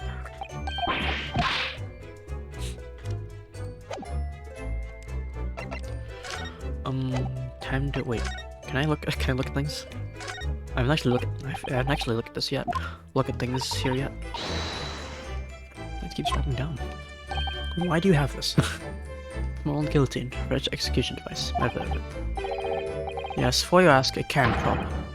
Heads Heavens no! Carrots and parsnips and so forth. Oh, is it that small? I can't tell. Too far away. Place a large carrot at the bottom of the mold. A bomb there in the morning. By evening have been cut clean too. Wait.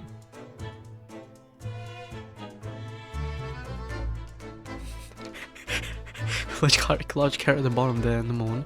By evening, huh? It's quite the blade.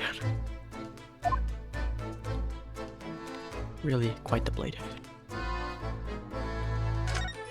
What are these? Former governors, Bill President. They are former inmates who the governor has set together. Specific expression I couldn't deny is a possibility. Especially on the extreme right. In the extreme, his expression goes beyond severe into whole new territory. Too bad I can't see. That one's me. I think it's former then. Is it because of Jolla, perhaps? Having a severe expression, I mean. Of course not. Although, It is taken into consideration. I suppose. Axe, hunting rifle, and 4 pair of handcuffs. Stop the collection. There's a story behind every one of those. Rifle's famous kills murder weapon. The axe was wielded by an infamous execution. Handcuffs were once used to immobilize a fierce four-legged beast when it was arrested. I don't think that's it. Those kind of stories, Jimmy. That axe was the one I used to chop down the cherry tree in my house. Mrs. Kane was not best pleased. The cows on the left are the ones I caught my first burglar with back when I saw Bobby. Nice. Trying to leave some small disappointment. Okay. Can you look at your desk or anything? What's this? Oh, I just realized that is. The cage is the size of said parrot. What? I don't think that's. Oh my god. Oh, do not kill me. It's just a toy.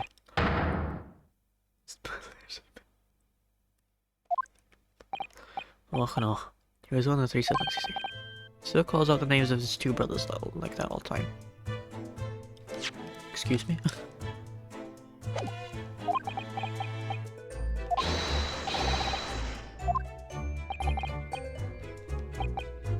I did not do it. Amazing names. God damn. Let's get me full of papers and that. It's labeled inmate register. All the files are alphabetical order. 50 years with the records of Barclays inmates. Whether or not they're left alive after serving a term. All details about crimes they committed are recorded there, like an epitaph, you might say.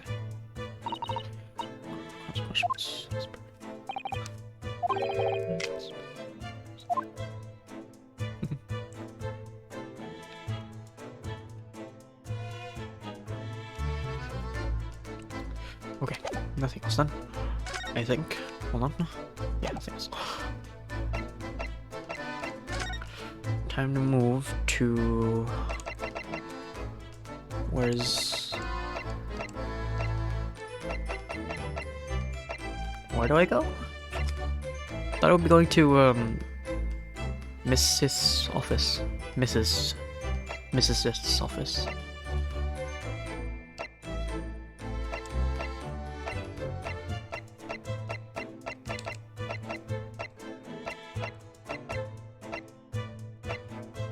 I don't think it's anywhere here, so here maybe?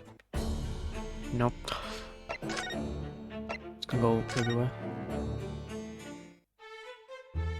Over here. Prison. Hi. Do you have anything to talk to you about? Did I already talk to you? Yes, I did. Yes, I did.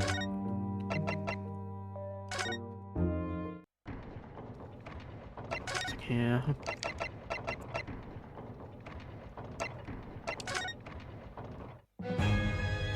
Nothing here.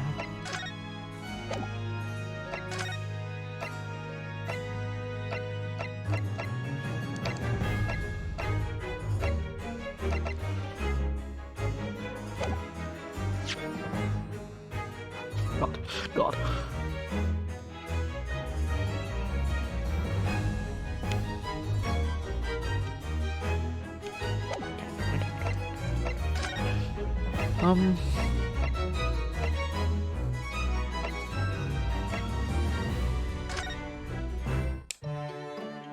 Nothing here.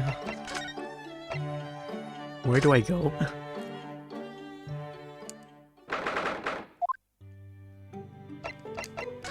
What do I do?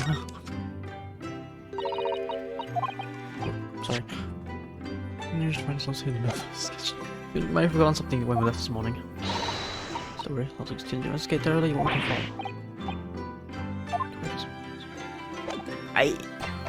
What do I do though? Where do I go? Wait, maybe. Oh frick! Right, I did get those papers, didn't I? What do you think of this? No? Okay. Never mind.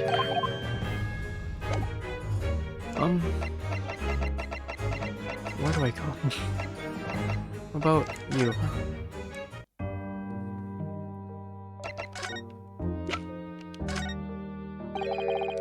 It's not something I was hoping to ask your opinion about, that's all.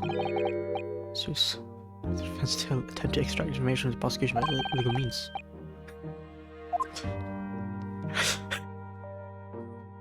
Okay, then never mind. Again, I don't know where to go. Where the frick do I go?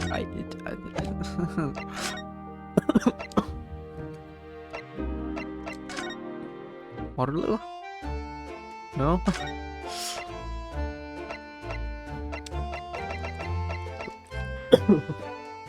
Oh god.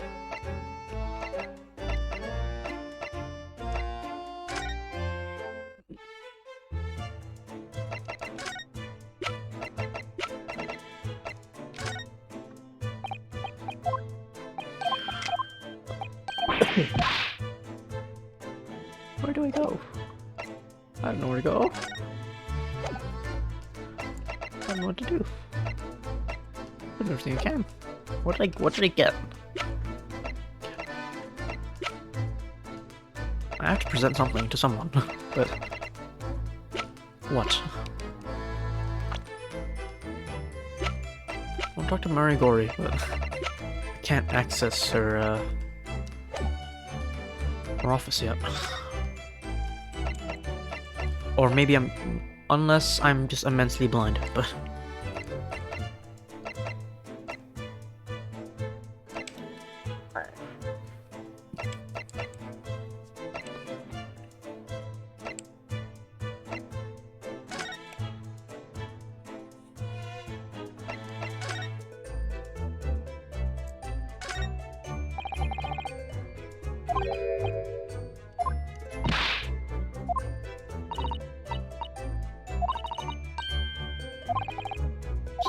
Cross-border cell-concealed inspectors about death.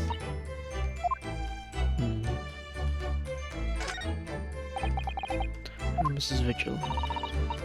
This lady was very good, including his so I felt confident you can't tell the truth. My estimation was correct, wasn't it? Just from that big twisted lip. Though it didn't really seem like it was much of an effort to my hand.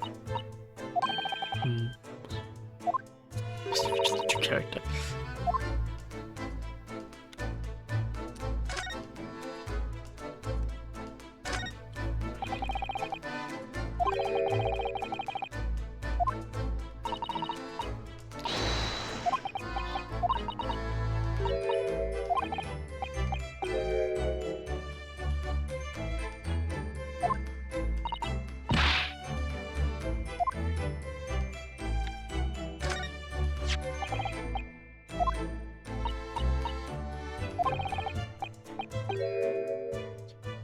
It's still like so fun.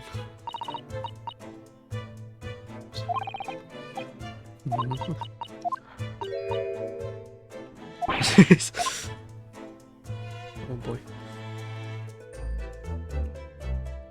I don't know if someone else said.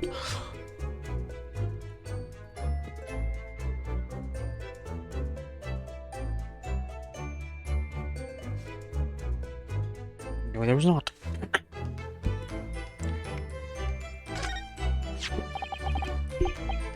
That's very ingenious, I must say.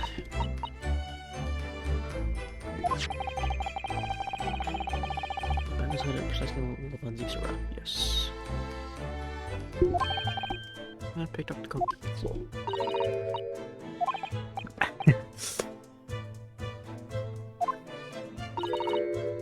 She may not have done you any favors either.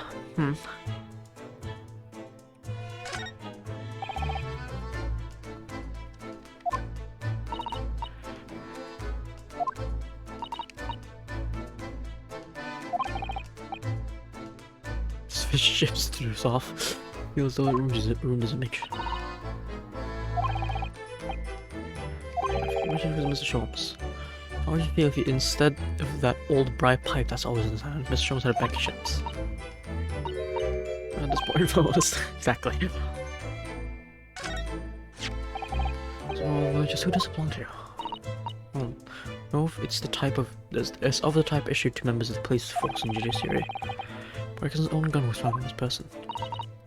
Most Lovenzik has admitted to losing the firearm which was issued. Send to you. I wish you better success.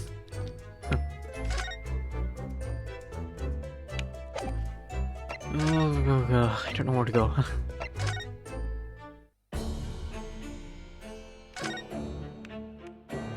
Well, can I show you these? Can I show you these Asogi papers? I can I? No, I can't.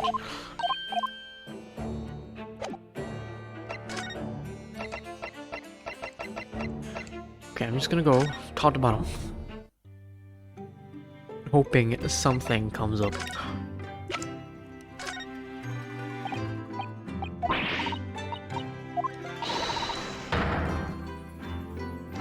What?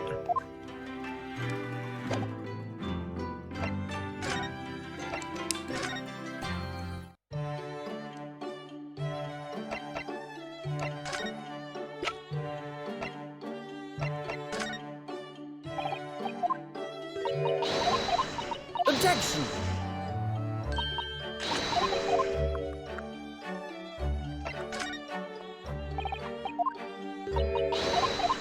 Objection!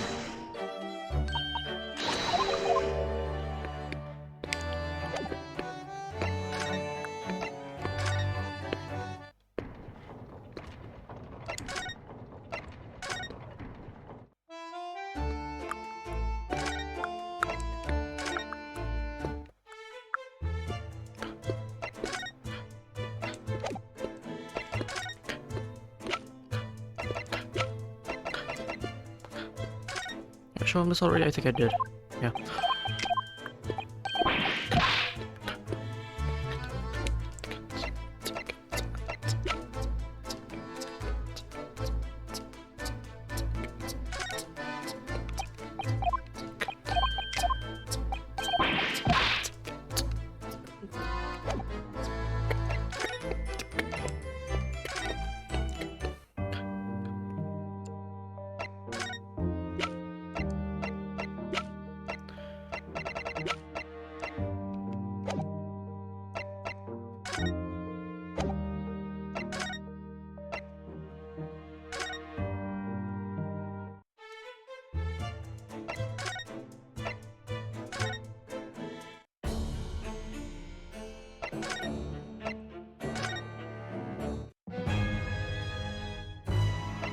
Really, where do I go? Where do I go?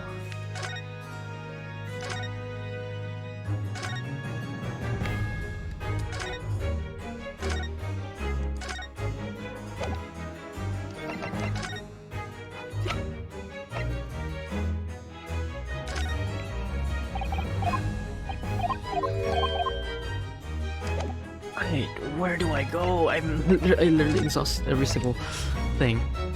Am I not done with the governor?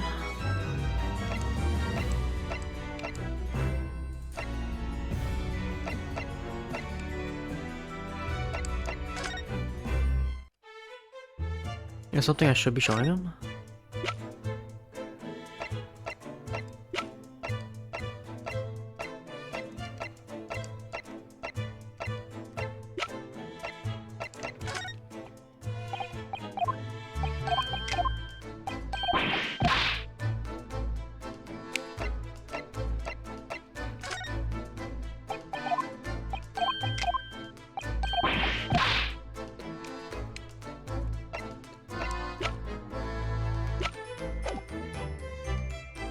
I'm lost. I don't know where to go.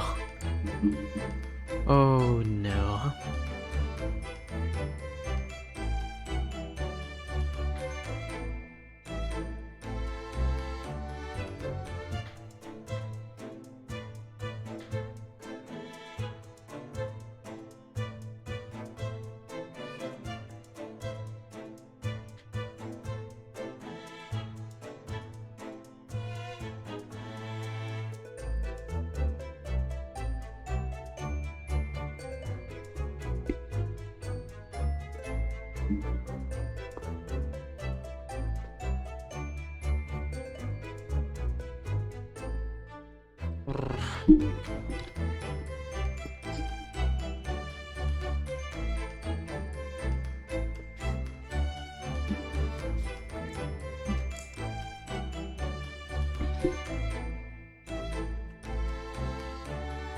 Okay, I'm just gonna look this up. I don't know where to go.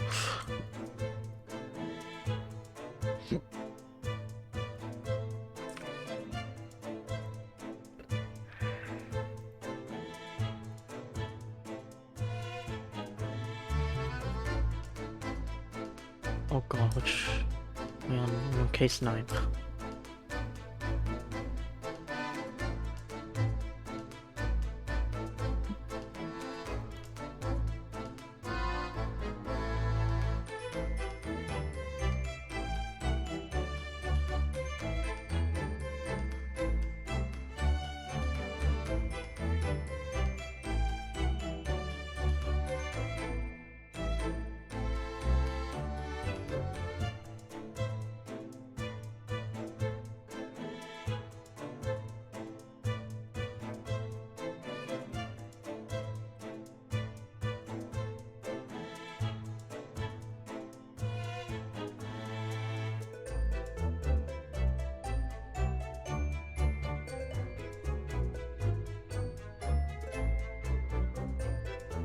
Wait, did I not show Kazuma the...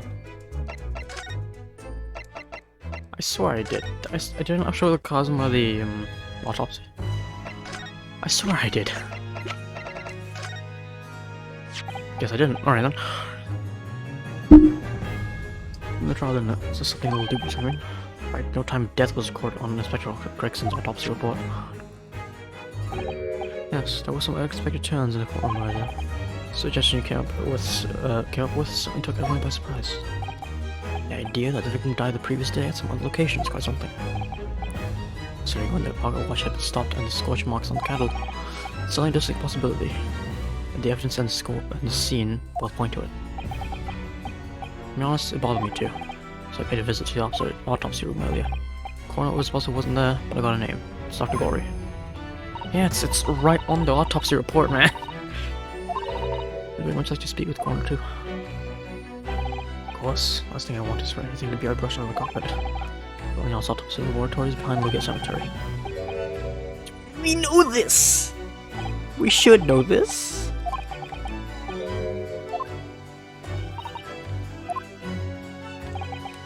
Well, thank you. Pay visits to the laboratory later today. Thanks! Finally freaking look at it, okay. Let's go, hey. Oh, thank you. For this. Safeguarded Soul Sogi clan.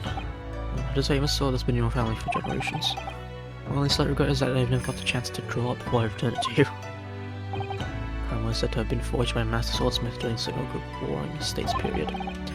Come from a long lineage of warriors, many of whom were expert swordsmen. Chip with a steel block, I'd say. This blade, Karma, is a symbol of the Sogi clan's honor and might. Apparently, one of my father's apprentices even took the blade's name for a surname. 16 years ago, when my father was a visiting student here in London, he had this sword forever at his side, which is why it means so much to me that I have it by my side again now too. And that is all thanks to you. It was an honor. Great. Oh my god. Okay. Now, I have preparations to make for tomorrow. Perhaps I said a little too much. Cosma, you've changed. No, you're not scared. I haven't changed at all. It's you who's changed. I can completely understand your resentment of Lord Van Zeke's, given what happened. But the fact is, those events in this case are... unrelated? Is that what you want to say? How could you be so sure? Never mind. That man is the Reaper, and it's for that reason that the inspector was killed. When prove as much in court tomorrow, by whatever means necessary. Can't let you do that, Cosmo. I know he'll do what chapter you have to his lawyer, but I'm sure I don't need to tell you that I won't be taking any prisoners in the courtroom. Expect nothing less. Till tomorrow then, in the Old Bailey. I didn't see a lad. Okay, finally I can go. Let's go. Oh, grief. Okay. Chief Scalpel Weirdo. Chief Scalpel Wielder. There's more things here now. More, hold on. Okay.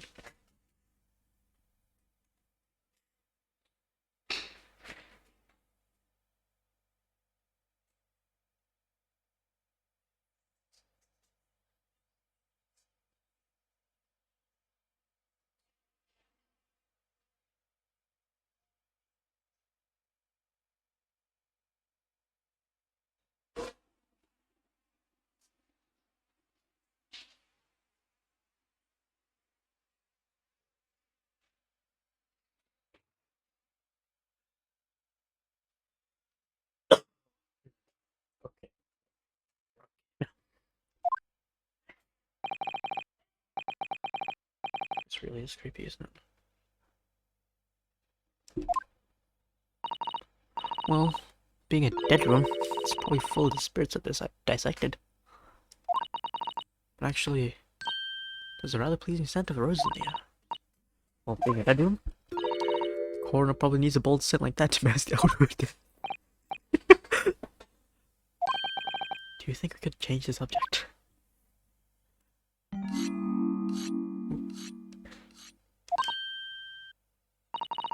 What's that? It's like someone's sharpening a blade. Hello? Go right here. What, huh? And that noise before?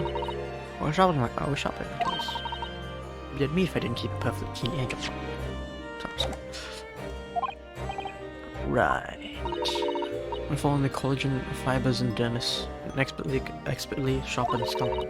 Cuts like cheese. Would you like a demonstration? Yes, please. Let's see. Then I think you'll do nicely. Maybe some other time.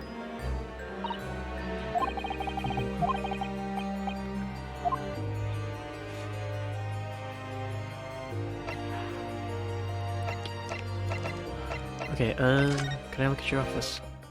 Looks, I don't know how to express this. I don't know how to say, but whatever. It's different from before. Of course, Miss Gory's young maiden. She has all sorts of charming little dolls and the like around the place. Look. That's right, perhaps you're not so strange after all. They're higher practice. Sorry. Almost says that operations and dissections require speed and accuracy, so I take out my needle and thread and stitch 3 new dolls every day. I see. I used to make livers or kidneys. Or intestines, but Mama told me to make something more friendly instead. Okay.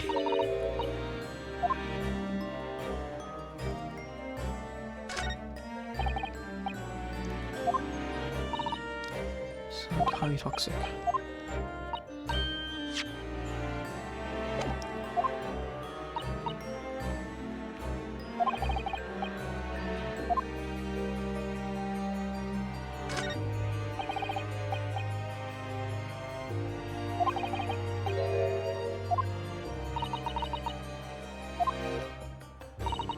It's almost at this dissection table. It's too high for me though. It is. If I fell from that height in my sleep, it would really hurt. Huh? You sleep on this? Autopsy work is very involved. It's usually too late to think about going home when I'm finished. But I have bad dreams when I sleep here, and I always end up falling onto the floor. So I'd like to exchange that table for a lower one. Maybe you should just go home. Alright. Oh god. Look. It's a crow thing. Sorry.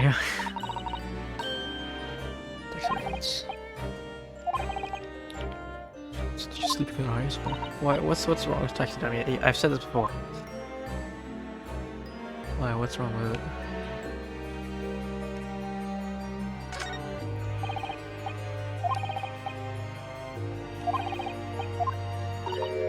It's 10 people. Pardon? Made from the bones of 10 different people, all mixed together. So, best work. Well, it's finding the case, actually. The case still inside is something I intend to ignore as best I can. That's strange. But who's the strangest? I wonder. Okay. Let's start then. Yeah. Okay. Time to talk to you. Time of death. I've actually met before. I'm a lawyer, if you remember. Not dead yet. So I said I wasn't to cut you open. She's so strict. She's so strict about things like that. Well, good. Looks like she's not interested in talking to us for the time being, anyway. Sweeter.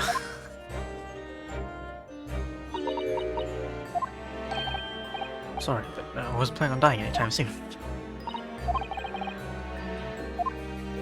Okay, I need something then. What do you make of this?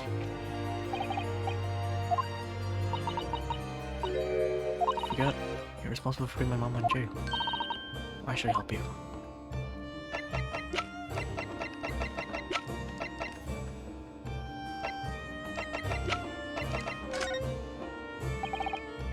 Great, we actually came here to ask you about this. He was very good. Good? So sorry? His skin didn't snag my blade once, and very little mess. His joints dislocated easily, and his muscle tissue was a pleasure to work with. Wait, we can skip those details. But there's one thing about the report that's caught my attention. I don't seem to have recorded a time of death.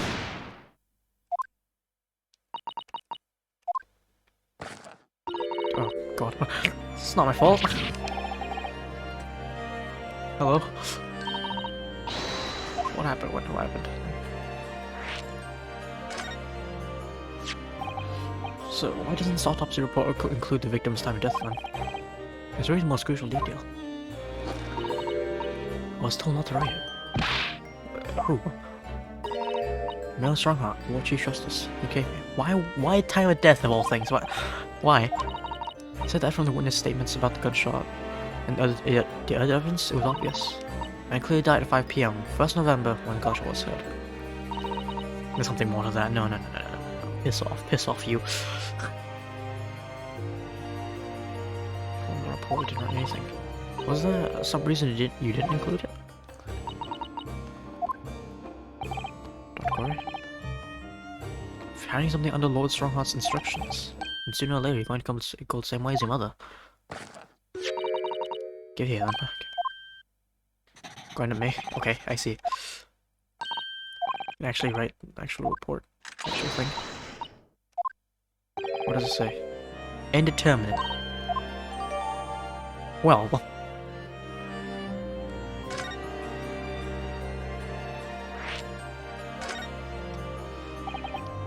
Why not?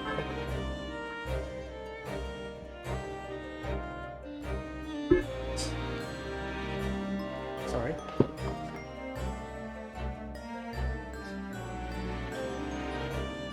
Thanks, neighbor. Our alarm went off. It's by accident, I think. Okay. Do you mean? Oh, it's like.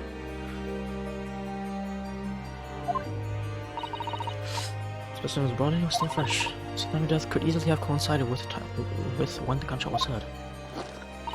But there was one small discrepancy. There was some fried fish in the pocket of the specimen's overcoat. And that fish had started to rot. The victims liked fresh fried fish. He presumably liked to eat it before it went off. Yeah, fair. Possible that someone tried to manipulate the apparent time of death.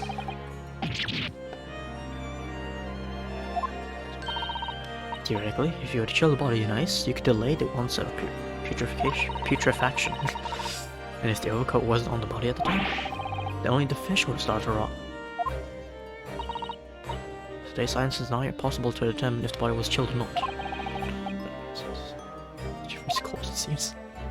It's not that hard, I would think. To chill a corpse like that would require an enormous electrical refrigerator. I don't imagine many households in London are equipped with such a device. Nothing much. Maybe in a factory? Some of the special places? I don't recall seeing any factories such like in Fresno Street, though. Suspect's body had been chilled somehow. What might the actual time of death have been? Let's say for sure. At the most, it might have been a day earlier. Lawrence would corroborate with a previous deduction. Progress. Finish the game? Oh wow. Let's go. Now you can spoil me. Please don't. Iris gets a VA? Oh. I see, yeah.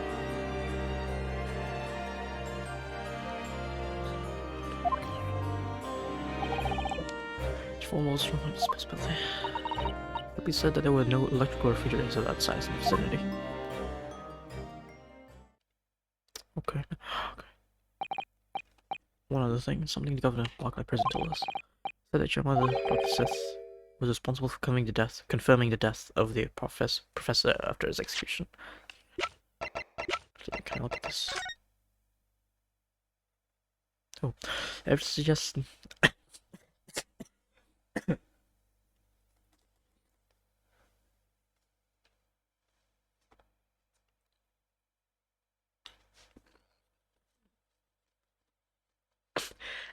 God. It's just mention may have been taken to disguise time of death. What did I spell wrong? What?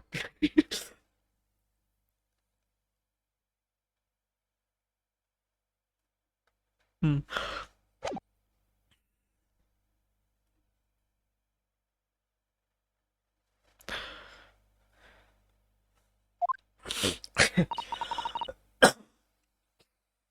My nose doesn't like today for some reason. Pardon me. I wonder if you might know something about what happened 10 years ago. It's not all unlimited. My mama carried out the autopsy of Clint Van Zeeks as well.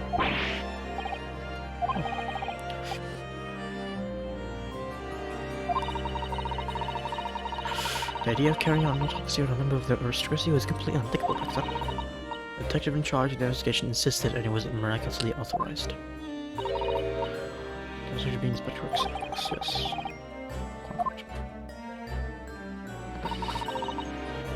That autopsy provided the vital clue needed to arrest the killer.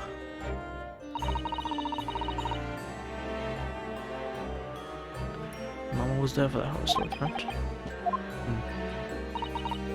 No, that amazing autopsy happened right here in this very room.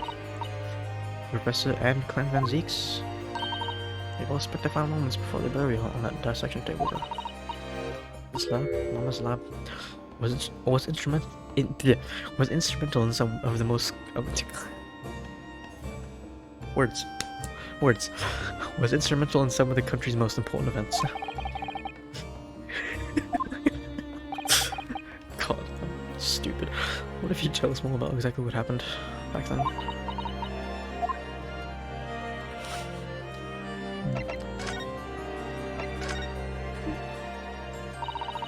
Professor's execution was Mama's first big case. She had been in attendance at Barclay Prison's execution chamber, and signed a certificate to confirm the convict's death. Mama's the best girl in the world, you know. I was so proud of her. Let's get next. No, what still Mama actually helped with jailbreak. Didn't want to know, huh?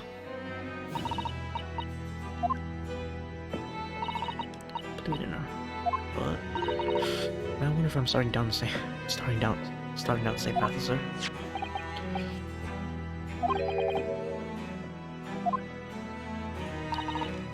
She's like, I'm sure she was coerced by somebody too. There's no doubt that there were powerful forces at play 10 years ago. Execution couldn't have been staged without a lot of people at the prison knowing about it.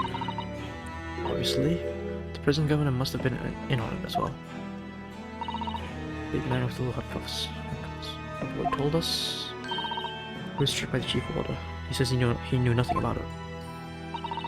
Of course he said that. I'd say the same thing.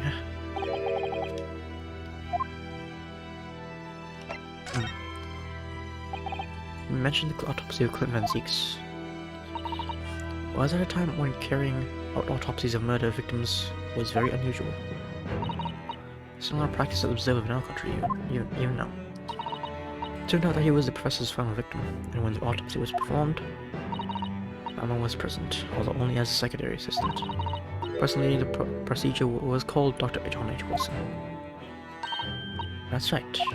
Your dad. Wow. Okay, I see. There was one other person present, the primary assistant. He was a visiting student from the Far East. Oh, is this Professor Bikatoba? Yeah. Interesting. The outcome of that historic autopsy was the discovery of a vital piece of evidence that led to the capture of the professor. You know anything about that piece of evidence? Can you tell us any more? Would you like to see the records for yourself? Would that be alright? What's the point of keeping records if people can't look at them? They're filed under V at the back of those cupboards, with the other records from the last period. Right, thank you. Very nice, right. That's strange. They aren't here. Something under Van Zeeks. Perhaps someone took them away? No one's allowed to take documents related to the professor case out of this room. But you're right, they're gone.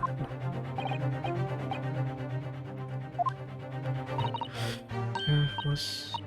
I mean, 2 years ago. Okay, 2 years ago, a consulting detective came one day saying that he'd like to see the records. Sherlock Holmes was his name. Alright. You think he stole the records?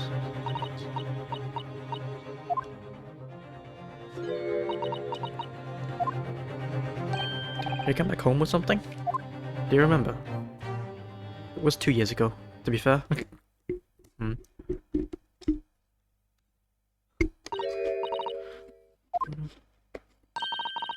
Hope you don't mind, but... just remember something very important I have to do. I'm going to have to leave you now. Sure? There's no need. You can take your time here. Bye for now then. Good luck. Alright. Good luck with Holmes. No? You've been here before, haven't you? 2 years ago, when that detective came. You were with him, weren't you? You were a living specimen then, too. Was I? I really don't remember. Anyway, sorry. Mustache. I'll brew a pot for you when I get home.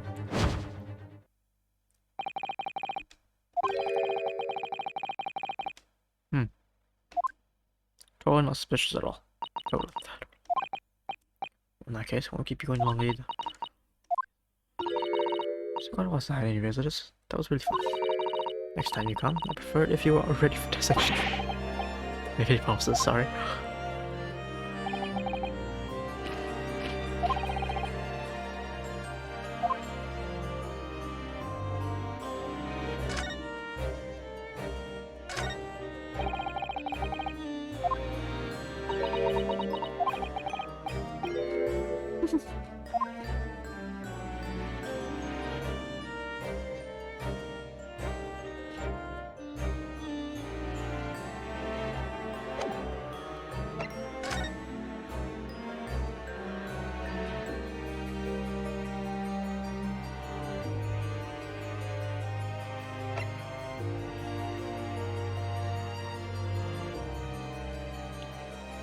Make my voiceover better, why not?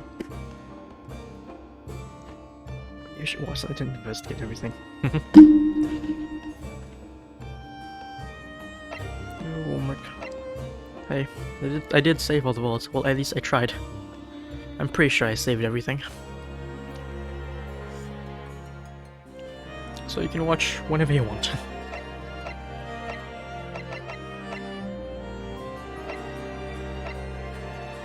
It's in a collection too, so it shouldn't be that tedious to look through. Okay, where do I go now? I'm guessing here. Not here.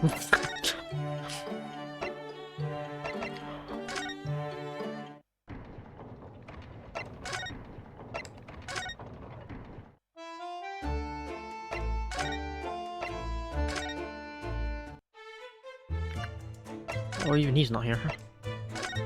Van Zix. Even somehow he's not here.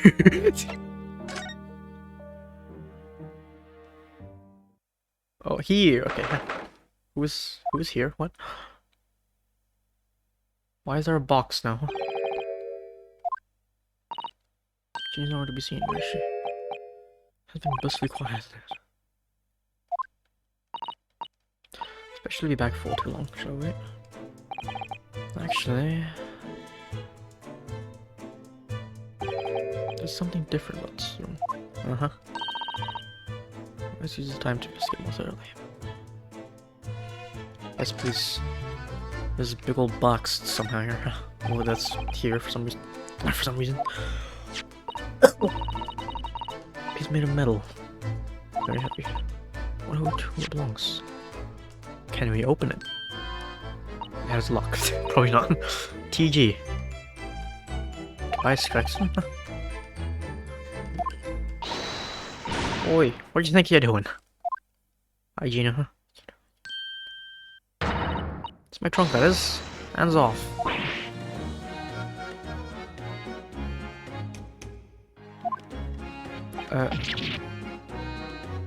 Okay. I don't know. I'll leave something unintended for like a few seconds, and every Tom, Dick, and Harry is got his grey eyes on it. That's all I guess, Gina, but it's fair to say that you only owned that trunk since this morning's trial. Oh, what are you trying to say?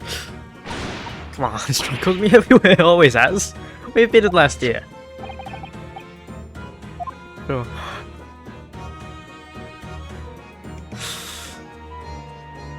Can I have that? It's clearly there's TG on there. She even talking to the audio. They should be ashamed of themselves. They're saying that was the boss who killed all the bludgers. Weird thing. Yeah. Apparently the boss was investigating stuff that no one else at the yard knew nothing about. Stuff to do with all them criminals who got off scot-free. These who used bribery and corruption to evade a conviction. Obviously, was that Bloom Reaper given the orders, wasn't it? But why would people be suspecting Respect Rex of being involved in killings? There was a notebook in his office. Oh. It had details about all the crimes that have been pegged as the Reaper's work.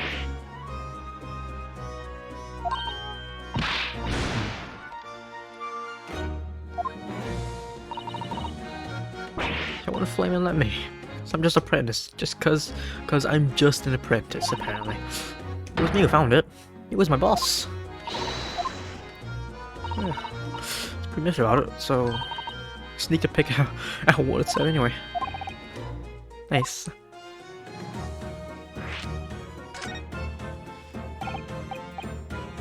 So you managed to see what was written in Grigson's secret notebook and did you? The way I see it, it's my right to read what he wrote. What had he written?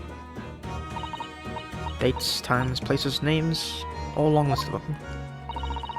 All details about the bludgers supposed to have done. About the bludgers supposed to have been done by the Reaper. God. But there could be an explanation for that. Perhaps there was a record of the inspector's investigations into the Reaper's activities. Exactly. That's what I said. It's the first thing you'd think, right? As it happens, it was full of names I recognize anyway. But its targets were almost exclusively known leaders of London's criminal underworld. Well, yeah, but there was one name right at the end that was big. Pretty sure the date against it was 31st October. What was the odd name? What can I ever seen before? Something like, no god, I can't remember it. I think it was an English name, put it that way. Curious.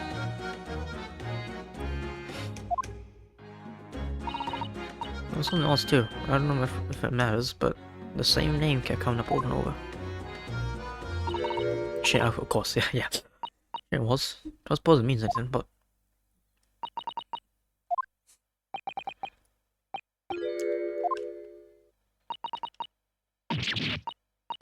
What? Doesn't mean something. No.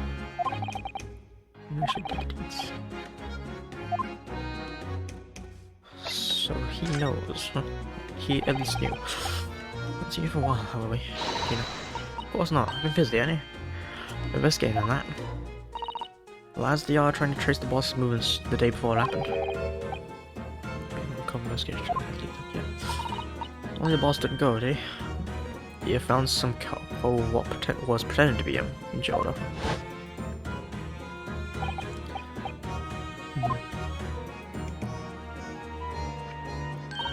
Well, anyway, you ain't the only one turning stuff up.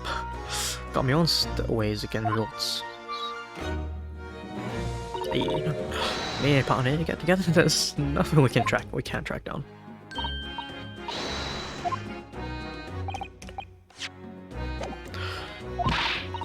What do you think, eh? Of course you have. Can't tell you enough. I can't tell you though. Blade's business in it. Alright. If you lot ever need any help, you know who's down, right? Me and the Hellhound here. So hellish taunts. The Hellhound, huh? About your Hellhound there. You just put her down and just put him down and he's back up again. He's Spectratobian. He's proud of the force, he is. Japanese police dog means something quite different. Not altogether nice to be told was involved in crime. In Britain? It's a wonderful compliment, it seems. Canine at least. Should be, after all, the Great Exhibition case the other day. It was Toby here who managed to locate Trevor's workshop. Maybe it's time for another demonstration of what the super dog can do, eh?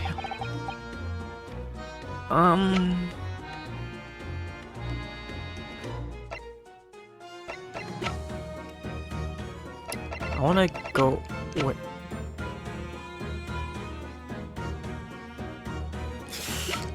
Is this? Does this? I don't know. And there's this.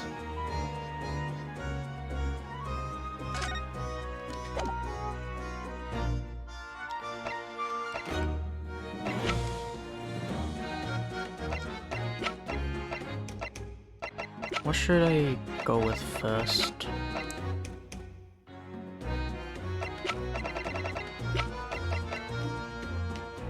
I'll go with this. Take that! Toby, if you wouldn't mind having a sniff of this. Ooh. So wolf to that. Hard. Perhaps didn't excite me very much. Alright. Anything else? I think. Okay. Just do this every single time, huh?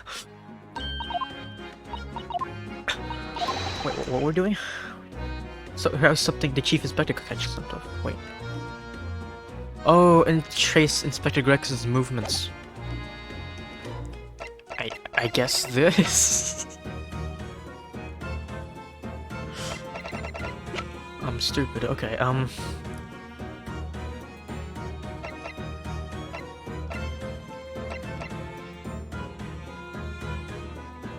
There's this. Then there's this. I'm more curious about this. Take that!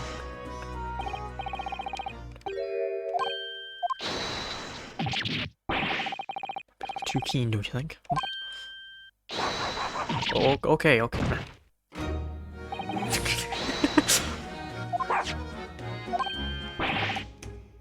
Just gone to the box. That was quick. Okay.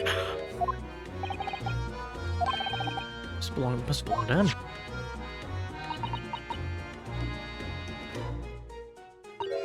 Alright, it's a fair cop, I suppose. Nearly got away with it too. I always talk so proudly of Chief Inspector Toby's nose when we could achieve. Not cross your mind that you might identify something that was right next to us. Yeah, I was a bit of a blue man. Enough now then, Gino. Next time you told us the truth about that drunk.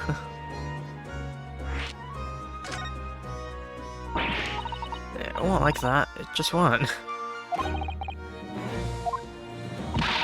I was going through the head of yours. That ain't what happened. Alright, what did happen? Huh? Like I said before, we were trying to trace the boss's movements. So let's hope you have a whiff of the boss's overcoat. As soon as I've done that, you want to fuck a shot. Straight to that sandwich. Let me see. Just a witness? Oh, I see. That sandwich, okay. Yeah, in between them one bullets of his boss's trunk. Why the frick? Okay, whatever. They heard the sound of a gunshot all piled in there. Piled there. We nabbed it from the scene. I see, okay. The Chief Inspector gave that sandwich to go to Krillin, and you know what he said? I thought it might fetch a good price. The shop wouldn't be needing anymore, so... That's all it did, nothing more than that's it. Nothing else. We tried him and even cheek of it, eh? It's the end about the dead boss's stuffed vlog. So Mrs. Venus wasn't the only one to meddle with the scene of the crime then. Great. So he had this on his person, I see. That's what happened. And it's a pretty decent trunk, so I figured I might as well make use of it. There's something wrong with that, eh?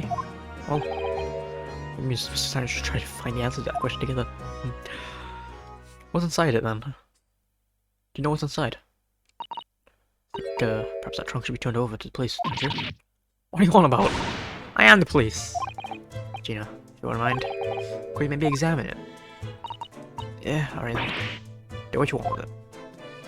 Thank you.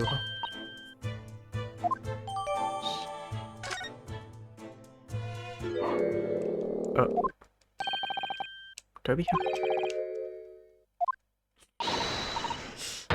Uh-oh. Okay, I'll look at it first then.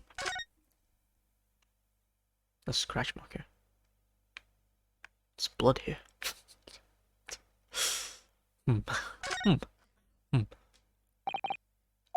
Side.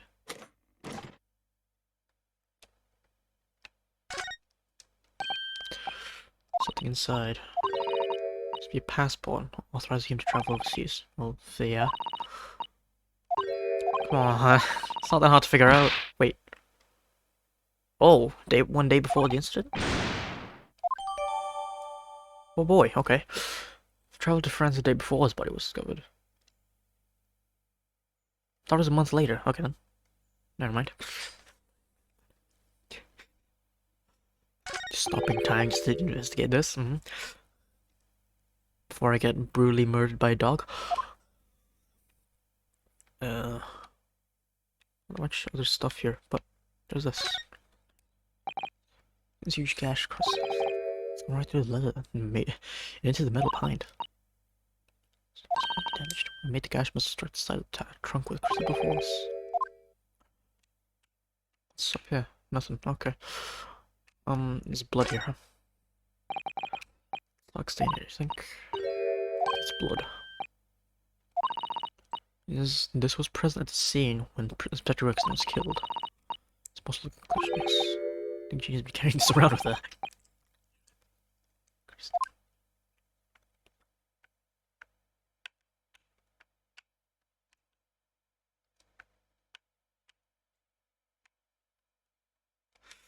Okay, that's that. No. Oh, okay.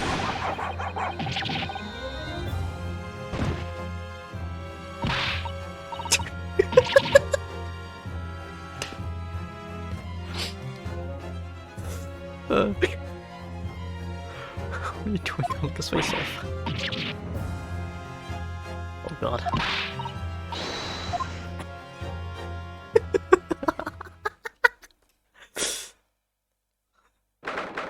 Oh man. Well, I'm back here, not in the hospital. At least I guess it's not that bad then.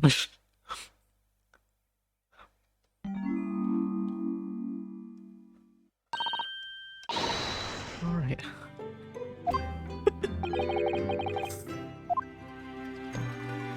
Hey, Sholmes. I'll just get at last. Bless relief, my dear fellow, huh? To drop dead after a moderate licking by a small terrier. Most unseemly. What is or isn't seemingly is relevant here, Miss Jones.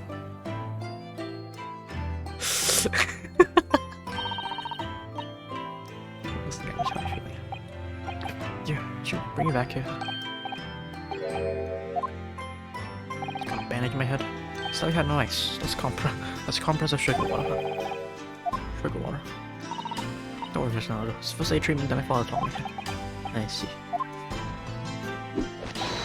So let's take tea when you're feeding up to it. Of course, no sugar in the patient's cup.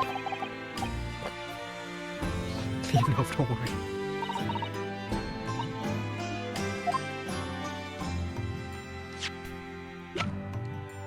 Oh. Okay, device direction, ACDU. So 1 week from 31st of October. Within 1 week? That's interesting. Port of Dunkirk, France. Police business. Mission for the applicant and 1 additional person travel.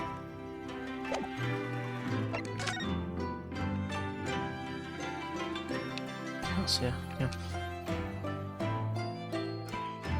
I've been done when it's open. Isn't that right? Yeah, given... Oh, what?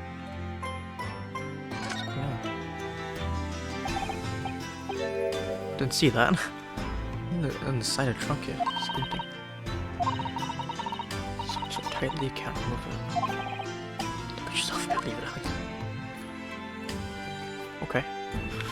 This is what I assume is a tip of the blade. A tip of a blade.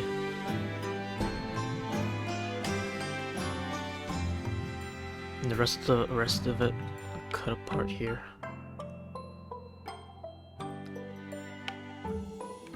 Okay. Interesting.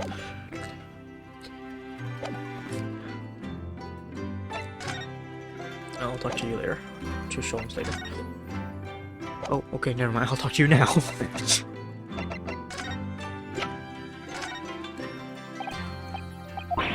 Nope.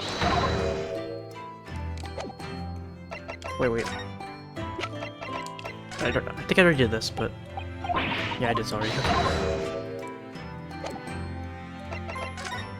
Right, Sholmes. Thank you for your concern, Mr. Sholmes.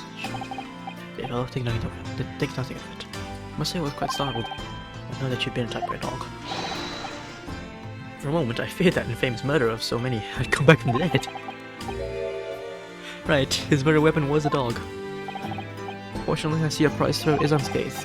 That stiff turnout call of yours was obviously afforded some welcome protection. All I remember is the dog with my face over and over and over and over again. Well, if you wish to avoid such troubles in the future, a little mustard spread on the cheeks should do the trick. What? I should think that would balance the sweetness of your bandage rather splendidly. Oh, okay. Thanks, mate.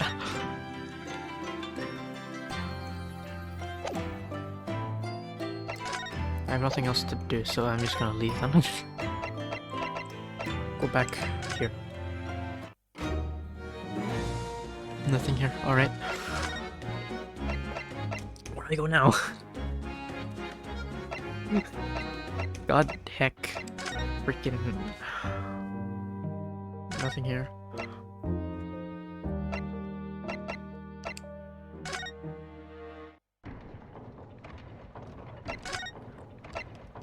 Would be sensible? Check it on Iris. Is Iris here? Yes. Oh, probably. Mit dem Schwarzbiergebot brodelt wie ein Feuerberg, den Schlund es mir verbrannt, ach Hopfen deine Wut. What?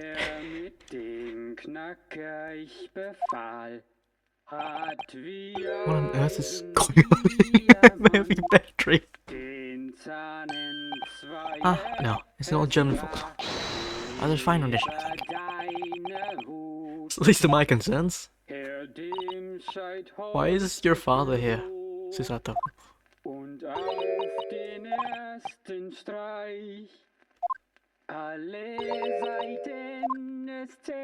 And why is... Wait, did you... Why is the tea... Is that the tea set's broken? Lex chicken over. Der mit dem Schwarzbier Why does he have a teacup? Did you drug him? brodelt wie ein Feuerwerk. Sir, despite for troubling you whilst you were singing so merrily, but Verbrannt would you be kind enough to explain the situation? in deine I Wut. think he's half dead. Her mit That dem what? Knacker ich befahl. Crooning gentleman meet young girl. Oh, that lies just juxtaposition. And one that appears to have incited the gods of deduction while within me to find the voice too. Oh my god. We're doing this here? Strains of reasoning within me are playing now as a duet. One medley scenes of a reunion of full nostalgia. Whilst the other is a morose theme about the great secret you're trying so desperately to conceal.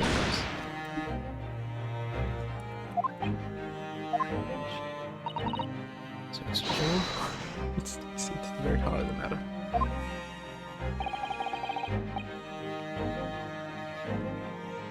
By the time my own brief performance is over, I feel sure this gentleman's song will reach its finale. So then, music land, while all is sweetness and delicacy and harmony. Ready to enjoy Herlock Sholmes' latest logic and reasoning spectacular. You don't even have your coat on. Just have your more clothes on. Fourth game is afoot. Gotta piss if I can.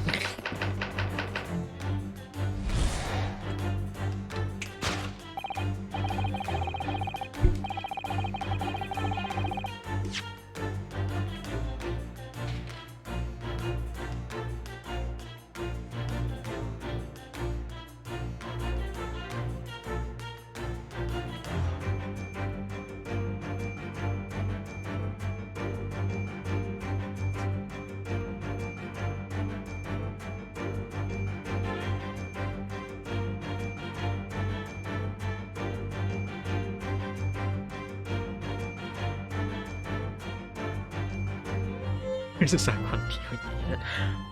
I haven't finished it yet. I don't know if it looks good. Because the small Pepe is kind of weird to work with. I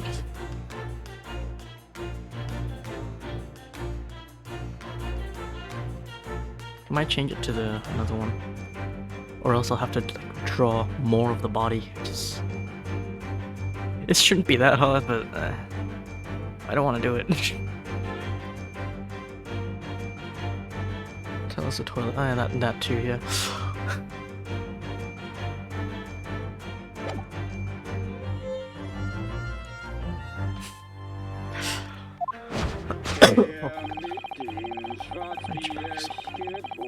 He said his apparent inability to understand when asked to desist. Sure. We've been here all with such apparently high spirits.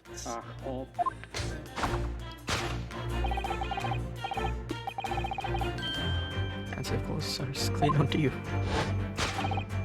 Indeed, we need only fall against those bright eyes. Tear and travel that particular cause mystery.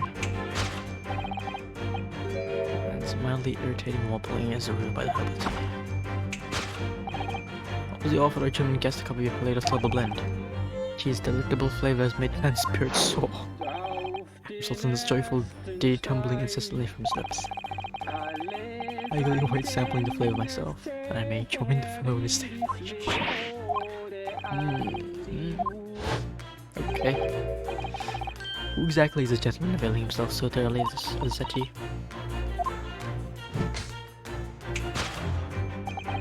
As it happens, a number of years ago now, a certain gentleman of German origin engaged my services in solving a particularly delicate case. It required the retrieval of letters once sent to an acquaintance that might have proved problematic. In order to conceal his noble identity, he also arrived at my office in a mask. The gentleman's name was Wilhelm Boss.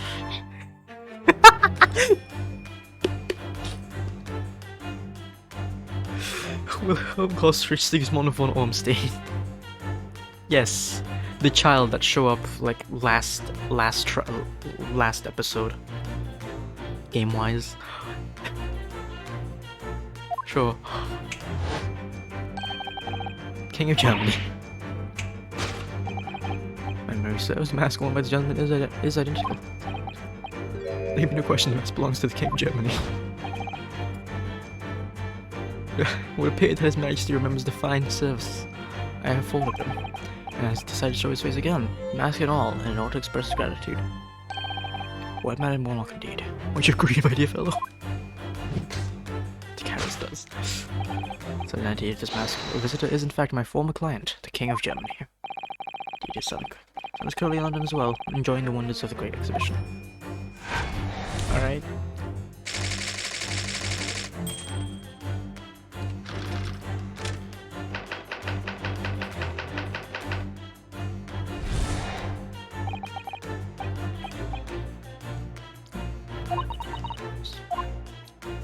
Cyrus hiding. Your apparently inexplicable silence is unable to hide the truth. Something tells me that you're not doing this for no reason. So the reason for your muteness is concealed inside the knapsack. £5 note, I believe. Must say, as your compatriot, I'm deeply saddened. What appears you've allowed yourself to be bribed into silence by His Royal Highness. You're earning yourself some spending money in exchange for keeping quiet about the King's secret. Now the final piece of the puzzle. What is the secret you strive to hide with your silence, Cyrus? You'd only follow that brief involuntary twitch of your eyes to find the answer. Don't you abscond that with that coffee cup? My favorite coffee cup, in fact. Try to say the handle of my favorite coffee cup. Appears that His high-spirited highness broke it in the midst of his hijinks. Which leads to the sad truth. My favorite coffee cup has been broken by the King of Germany, and Iris, you tried to conceal it from me. I shall have the bill sent via governmental channels to the German royal family for its replacement. Oh my god.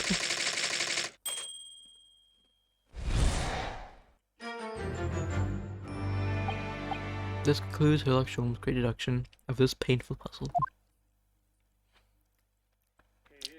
Mit dem Schwarzbiergebot bodend wie ein Feuerberg, den Schlund es mir verbrannt, verhopfen deine Wut. Her mit dem Knacker hat wie ein Diamant. Good to have moved muscles. Oh. I haven't said a word either, Maris. Holmes has it all right. You might as well own up to it now.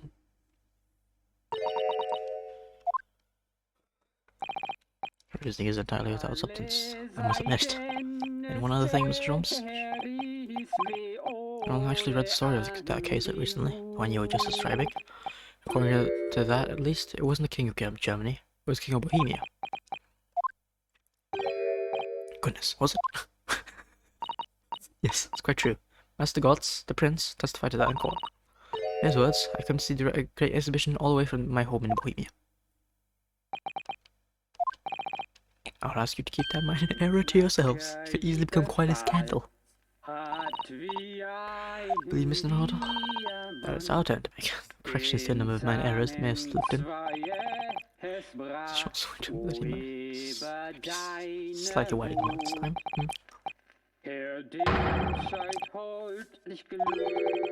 One truth is incontrovertible. Our favorite coffee cup is no more. Sorry, back again. Our joint presentation of Sherlock Holmes' logic and its reasoning is spectacular.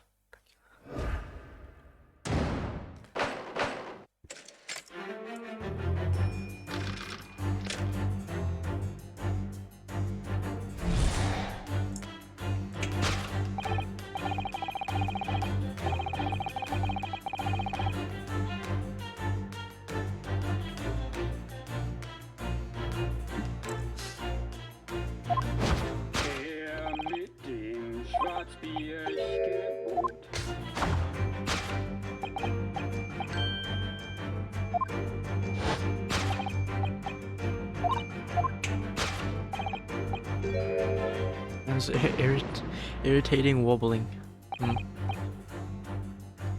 Urge to sing. How much did he keep with that tune, do you suppose? He's been stuck still the entire time. If you look closely, his lips aren't moving either. It's not that hard to see. I'm not sure what's actually scared of singing, but I suspect the answer lies at the end of Iris's gaze. I'm assuming it's a radio. Oh, it's you. I forgot this was a thing. This is a thing. This is a gramophone. It's a very CD now. Sounds like this appears to be coming from the horn. Gene's singing? Can't be right. As much as changing the world rapidly. What's right is Genie too. Get with the times, old man. Take that!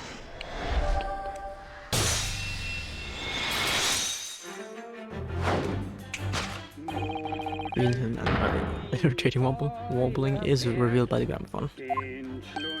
Indeed, for no well-bred gentleman would break into an obscure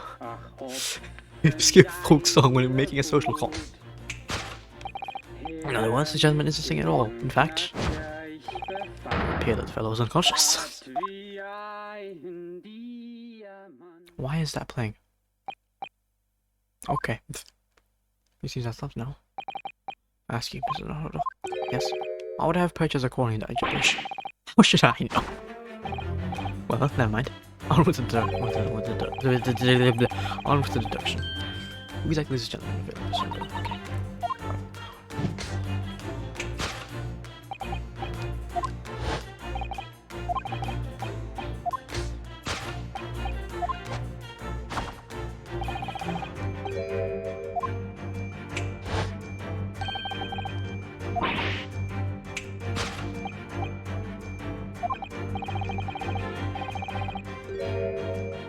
This belongs to the King of Germany.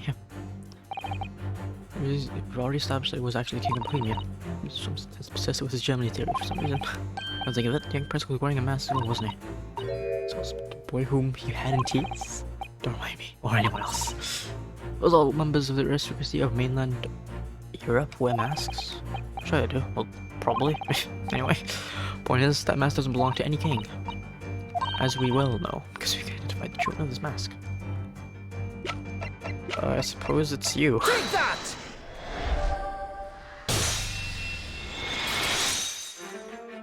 Thankfully, I guess it's, for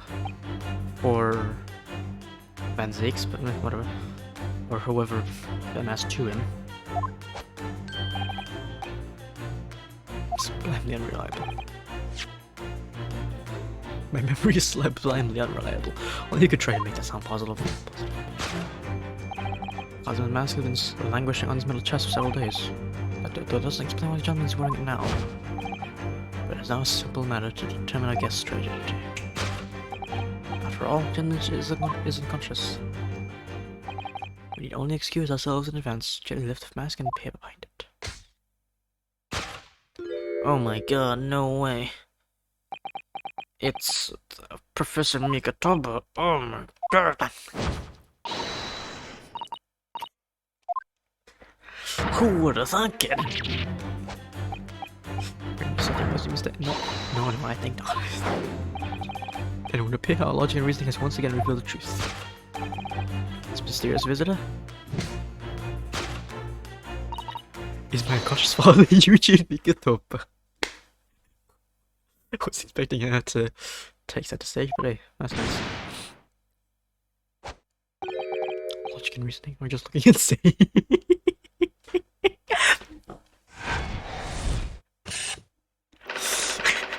Oh god. Okay, now, why is Iris silent?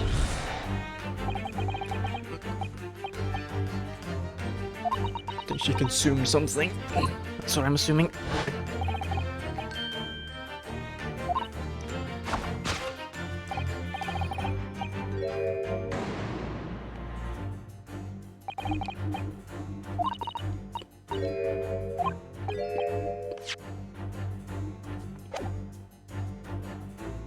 I'm sure we've seen in back notes here in Britain. Oh, well, anyway, father would have never paid money for his silence. This seemed like the silent type himself, though, judged by his present state.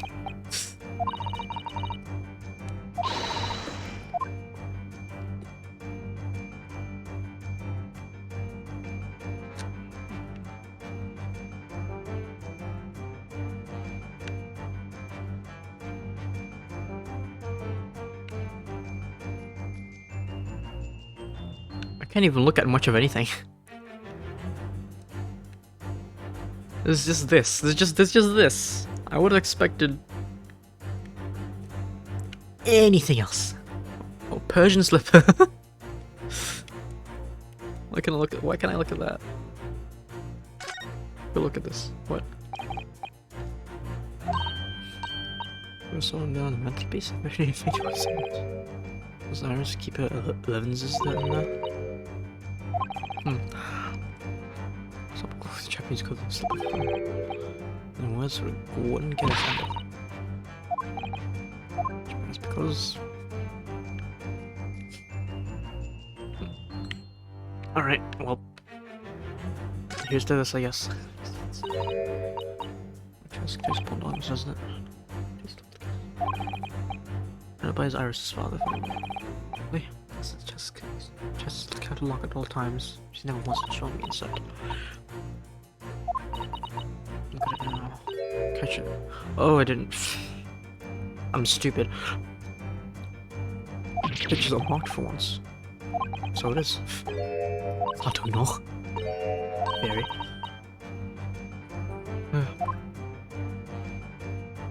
Take that!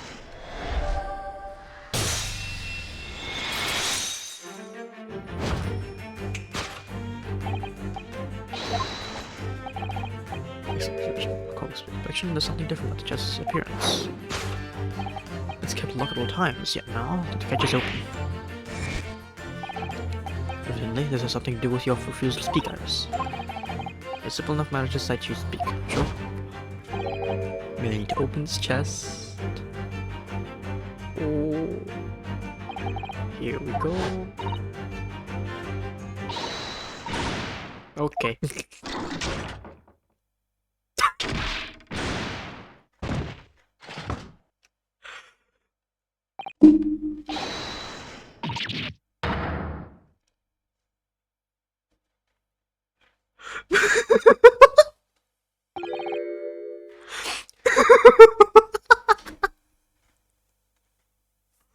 Oh my god.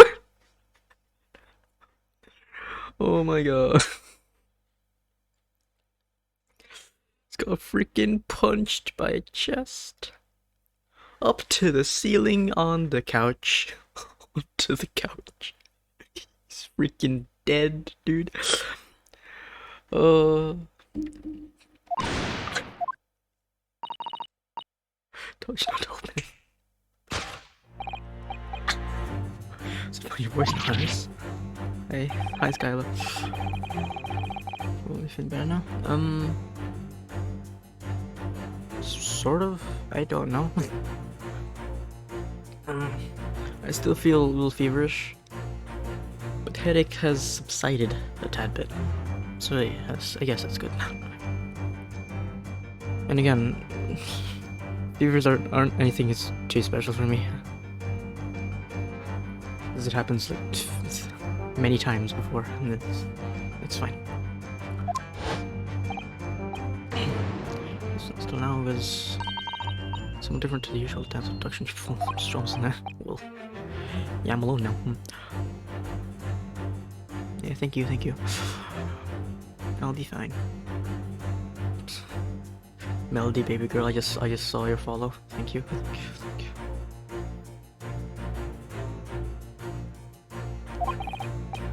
Alright. Just think of myself.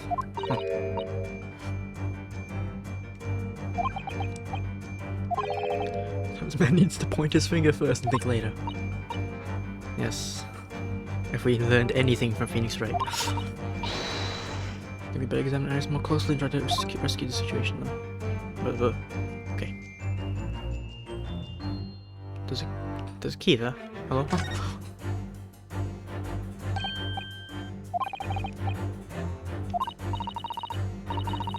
Disappeared as by magic. Big old iron key. Is that really it?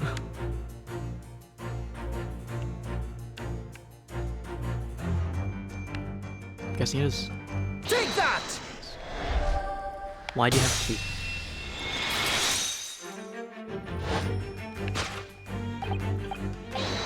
Where's that key behind your back? Miss Jones was thrown into the air pool.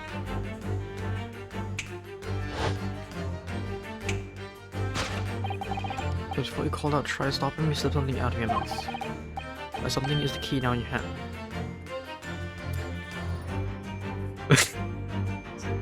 But she was...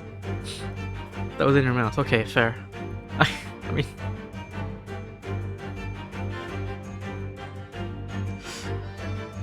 Well, I did guess that she was... She had something in her mouth, or consuming something, whatever. But sure, fine. Key to thy chest. Why did you...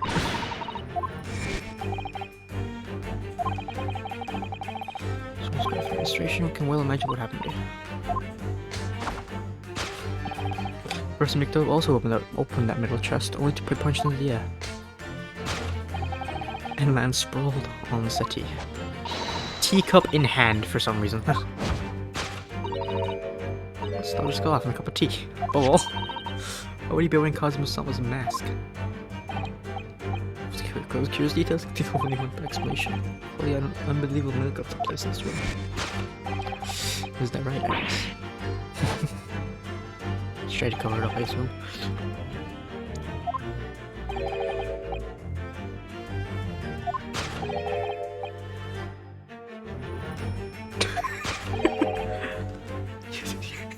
Gosh, the professor's finger. Yeah, sure. So it's just tablecloth.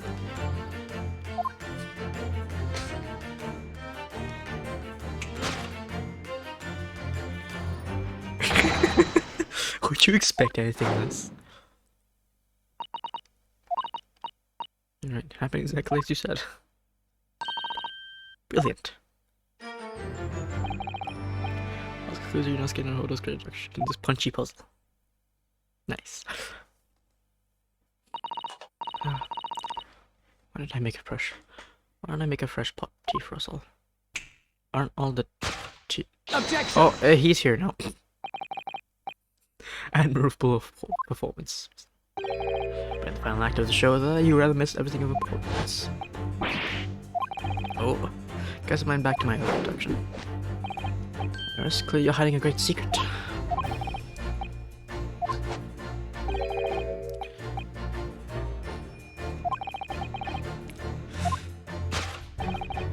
Time to go with that coffee cup.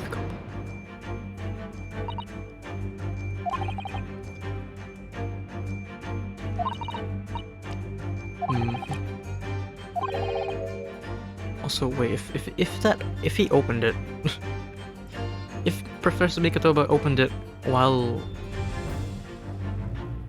opened the chest, why did he leave everything on the table on the chest? Why? Whatever. There was here great secret, something else. One final time, okay.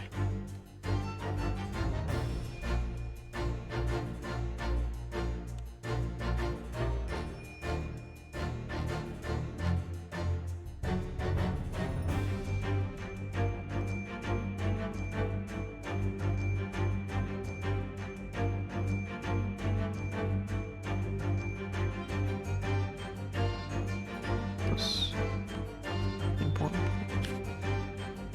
Nope.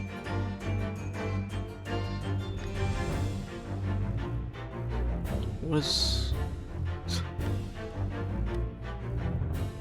attempted to abscond with what?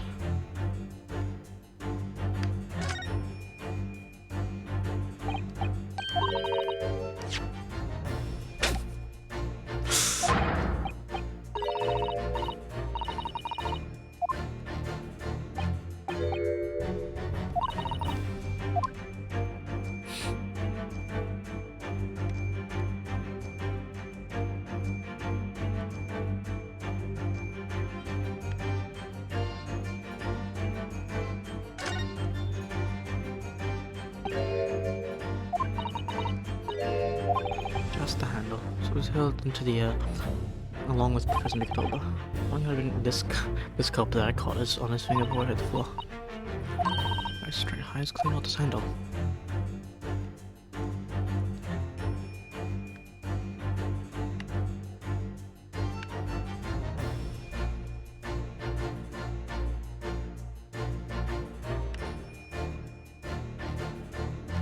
What am I looking for?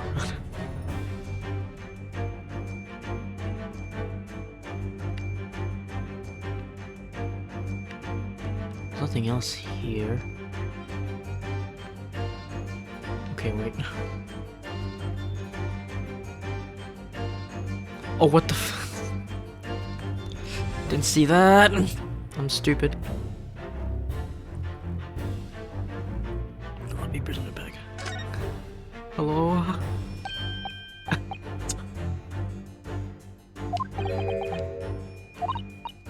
Okay, that's clever. Hold on.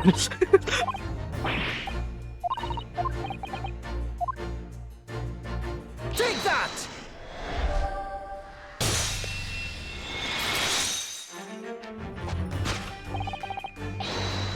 Case file. As you know very well, nothing escapes the attention of a great detective.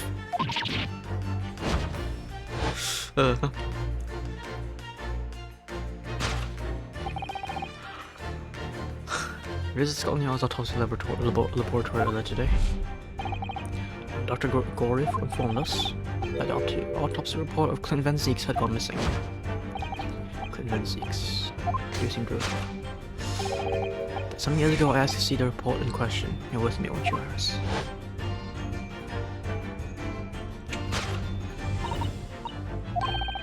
I mean... Those papers you have, I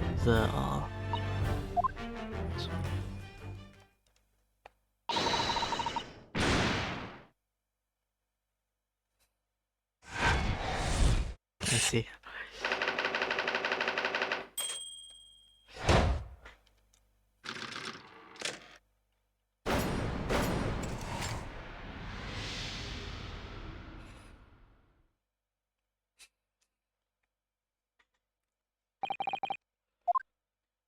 In truth, I would like to have thought I could have predicted the booby trap chest. We're completely off guard. I was very nearly delayed consulting Detective Holmes. So, this autopsy report really is... Yeah, took from the lab, even though I knew it was very important. Why did you take it 2 years ago? What? Well, it was something that troubled me. Something I've been looking for. When I saw this report, when I saw the writing on it, in it, I knew it was Daddy's. Oh. What is writing? What do you really mean? I see. Okay. Refer to this. True though, the poor cautious gentleman on the settee has been somewhat forgotten. Yeah. So you should find, I guess, someone more peaceful to rest. Senado, would you be so kind as to lend him your bed? We must do our very best to make him comfortable, I feel. Of course. No, I can manage alone, thank you. You have tea, Joy. Well, Iris' brute stew. Right, thanks, lad. You're upstairs like a trunk.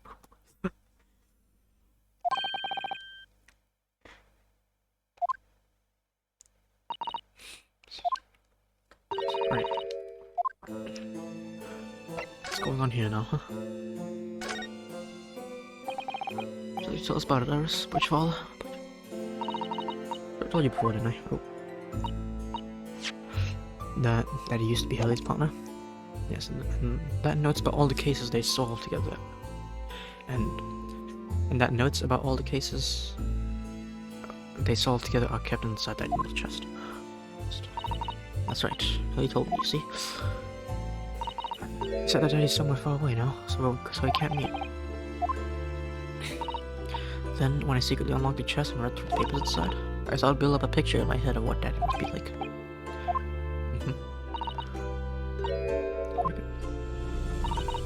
I thought Daddy was a professor of medical science, so I studied and took my degree too. At this young age, freaking insane. It's only natural, I suppose.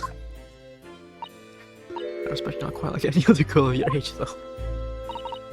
But there's one thing that I could never find out. Eddie's name. So there wasn't anyone any of the notes that he'd made about his work with Hurley. But one day... So what happened is that... Charles' autopsy report, he finally managed to work it out, is that right? Yes. Okay, I see. I saw the writing in that report, I could hardly believe it. You know that handwriting. It was the same as the writing you'd see on your father's case notes. It's desperate to compare the two properly. I need to see them side by side. I was doctored in the laboratory, but I was told I couldn't take the report away. Even worse, I was told that was the first and last time we'd be allowed even to look at it there. Stupid. I compared the autopsy report with the case notes I had here. There was no doubt. The handwriting was exactly the same. It was Daddy's. See the corner at the bottom autopsy report. Read Dr. John H. Wilson. That's how I finally found out. I learned Daddy's name at last. Ever since then, I've called myself Iris Wilson. That's also when I had the brilliant idea of writing stories all about Daddy's exciting times with Hurley. That was 2 years ago. Oh. I decided there and then that I'd write the adventures of Sherlock Holmes.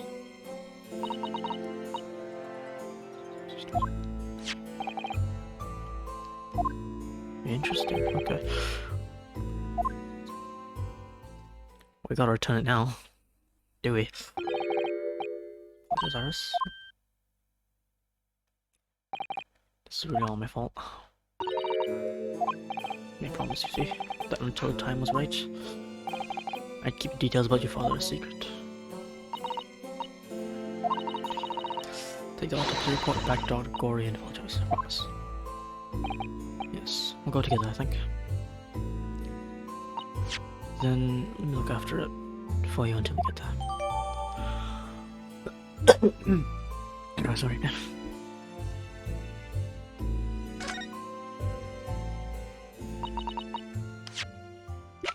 wanna look at this.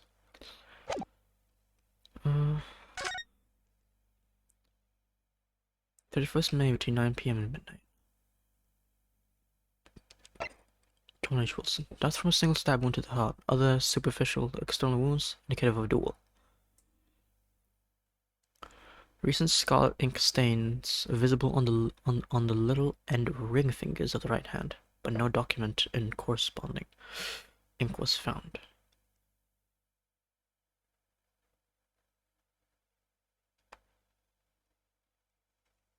Clean diapers.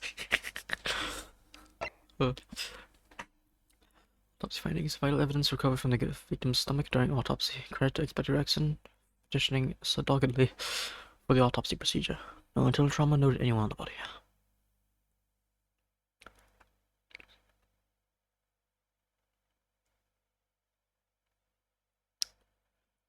From the victim's stomach, huh? So there's actually something in their stomach I didn't... Okay. Wonder what that is. These ink stains.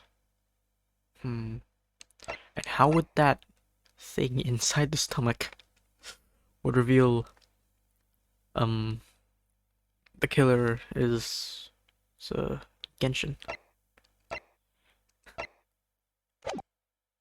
I don't know. Well, we'll see. It's gonna water my lips, I think. I'll see you later.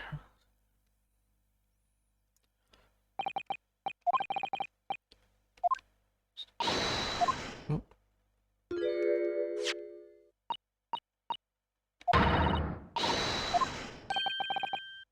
Mr. Schultz. Let's see.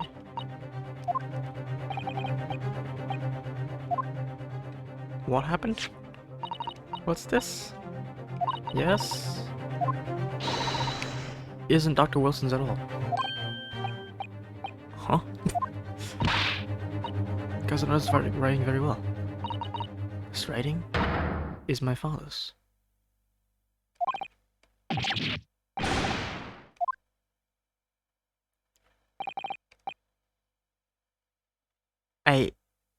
Okay. Now you know, my dear fellows. No, I don't know anything. What does all this mean?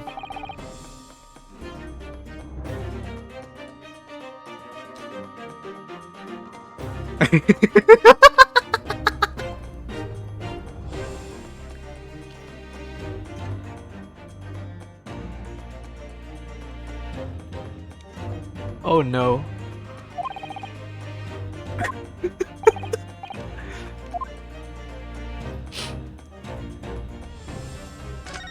Was that why, Professor Mikotoba wanted to open the chest? For seemingly no reason?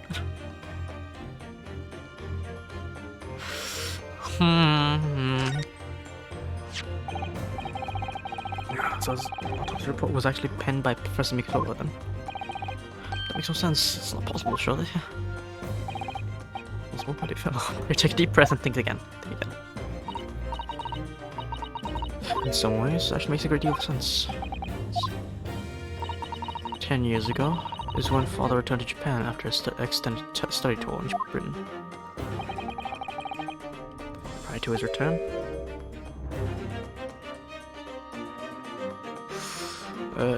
return, where was Dr. McDowell engaged? This is in Dr. Wilson's laboratory, learning about forensic science. It is not true. Gotta tell you about my mistake for the final piece of evidence. Alright.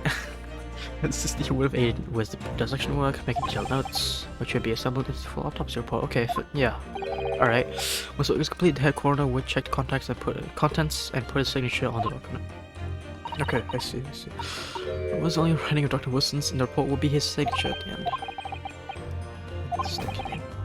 Saw that and assumed the whole report had been written by Dr. John H. Wilson. It's very understandable, of course. Are you kidding?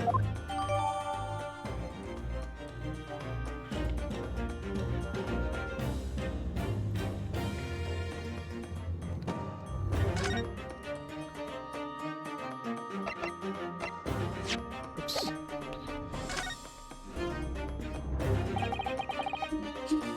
Got it. Also, what we know about you is films from the published stories of your exploits. The adventures of Sholmes survives.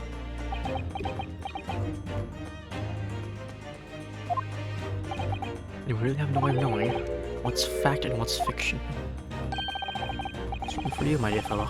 I'm sure. What about the supposed partner of yours? Do they really exist or not? You've come straight to the point, is he? Straight to the answer. I believe Iris explained it in one of her installments. He was a trusted comrade, and the only person I could truly have called a friend. Does this partner of yours truly make a record of all your case? Are his notes really stored inside that mill chest? Absolutely, my dear madam. Absolutely. So, where's your partner now? Where we meet? You see? He lives on the other side of the world. Where this autopsy report and the records of all your old cases were penned by the same hand. And if the autopsy report was written, though not signed, by a famous partner, there would be only one logical conclusion.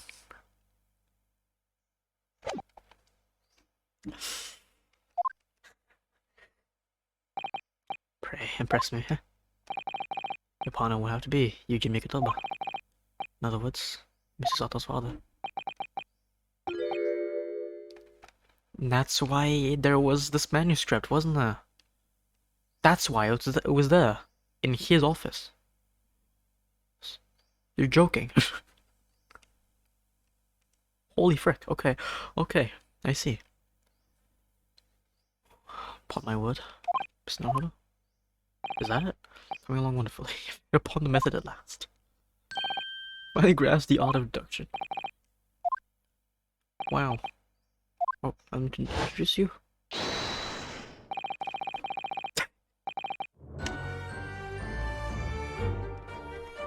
To my great friend, partner, Mikotoba. Are you doing a British accent or am I British? I'm doing a British accent. I'm definitely not British. given that I'm born and raised in Malaysia.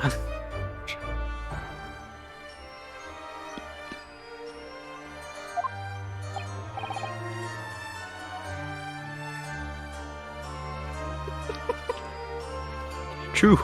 True. It's true. Too much English media. Too much British media. It's taking a toll on my accent.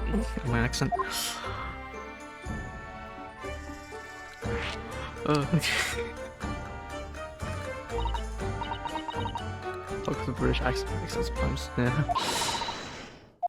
It looks like wasn't waiting. I was still my old self. You should October. Your father. Of course.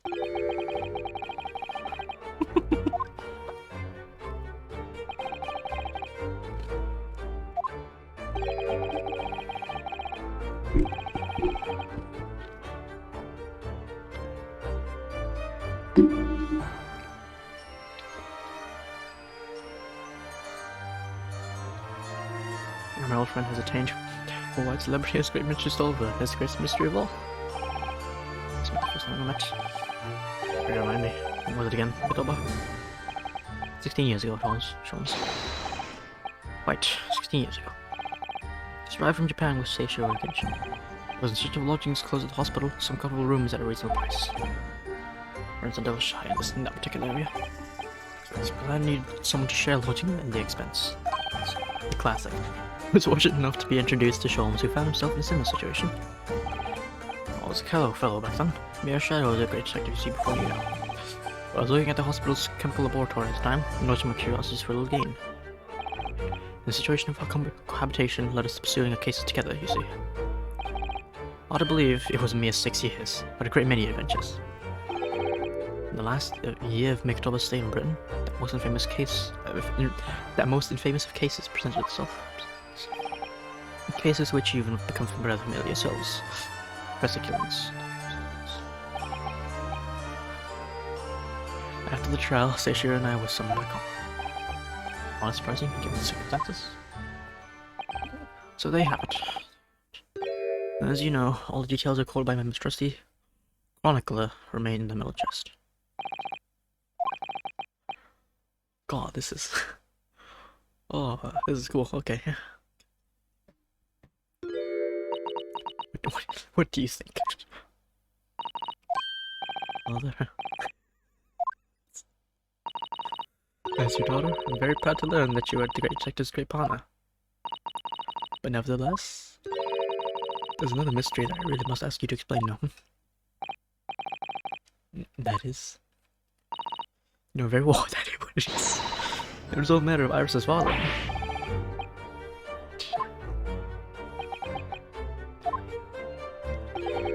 I should have seen this coming, I suppose.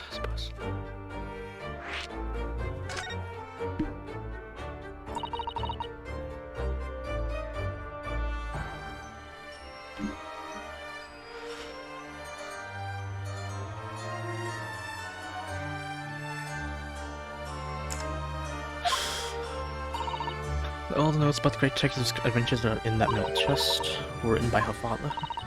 Isn't that correct, Mr. Sholmes? That is indeed what I told young Iris. But if you're Mr. Sholmes' partner, father, and you were all those case notes, Iris' father must be you. 10 years.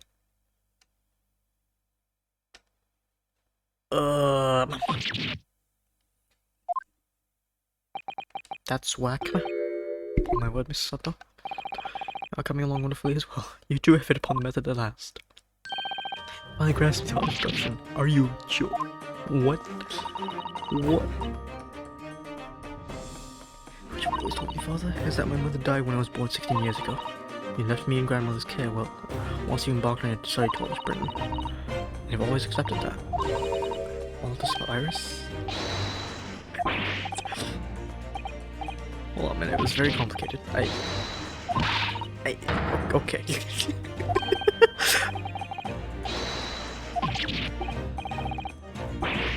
Show him, say something, man. It's quite enough, my father shows. As I don't like to interrupt this exciting exploration of the past. We get up on a half an urgent matter that requires a short excursion. Great. Where must we go? Why, Marion, is that obvious? My partner and I must pursue our natural enemies. So, get your coat mixed over. Game is afoot. Sure. We must give Sato a full explanation, I think. Later, my dear fellow, later. Our carriage waits downstairs already. I haven't changed one iota, have you? I mean, really. I visit our home after 10 long years. When I open that chest and filled with nostalgia, I quite inexplicably pass out. And as if that wasn't enough, when I eventually gain consciousness, I plunged straight into all this.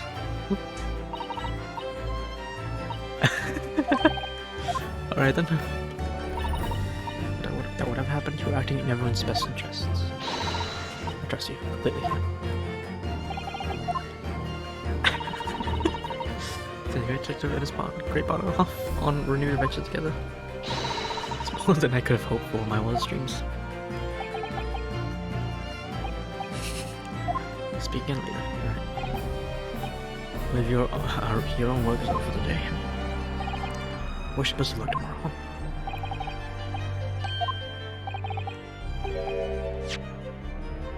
What's your decision? Okay, yeah. So much happened that day that I barely knew what to do with myself. It would only be later that I'd come to realize how amidst the chaos I'd unleashed were all the clues I needed to finally unearth the truth. And that all the turmoil was necessary to give me the resolve to see everything through. Let's go. Name of the game, Resolve. Ooh. Alright. Wait, end? End? Wait, end?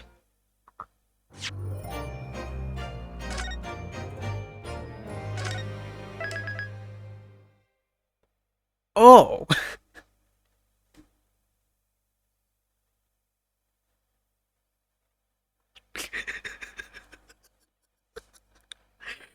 Okay, we're going to a trial then. I have time. How long was this? David, how long was this? That's the game, huh?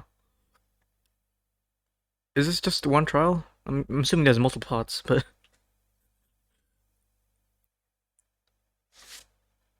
How long do you think this took you, huh? Can go on for another... 4.5 hours. Could be wrong.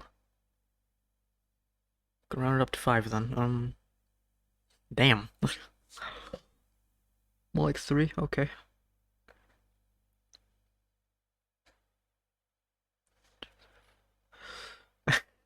Maybe I could just barely make it. Oh, I'll be back at least. Need to do something. In 3 and 5, okay.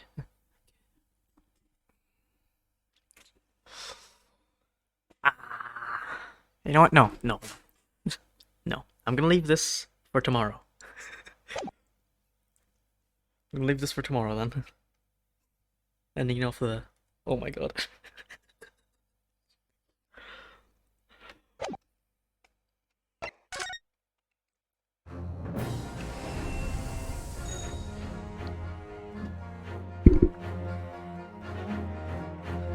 Holy crap, okay. Yeah. Oh, this is gonna be fun. Resolve Ryunosuke no Hodo.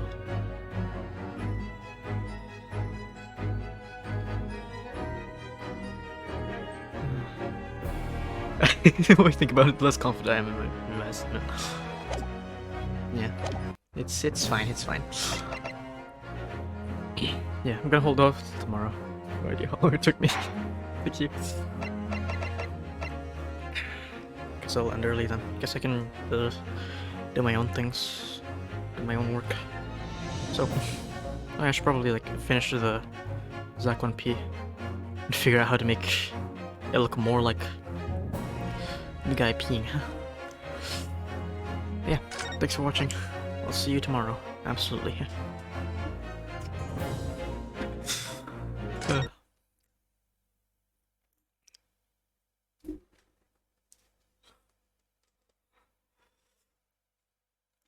Yeah, thanks for watching. I'll see you tomorrow. Goodbye.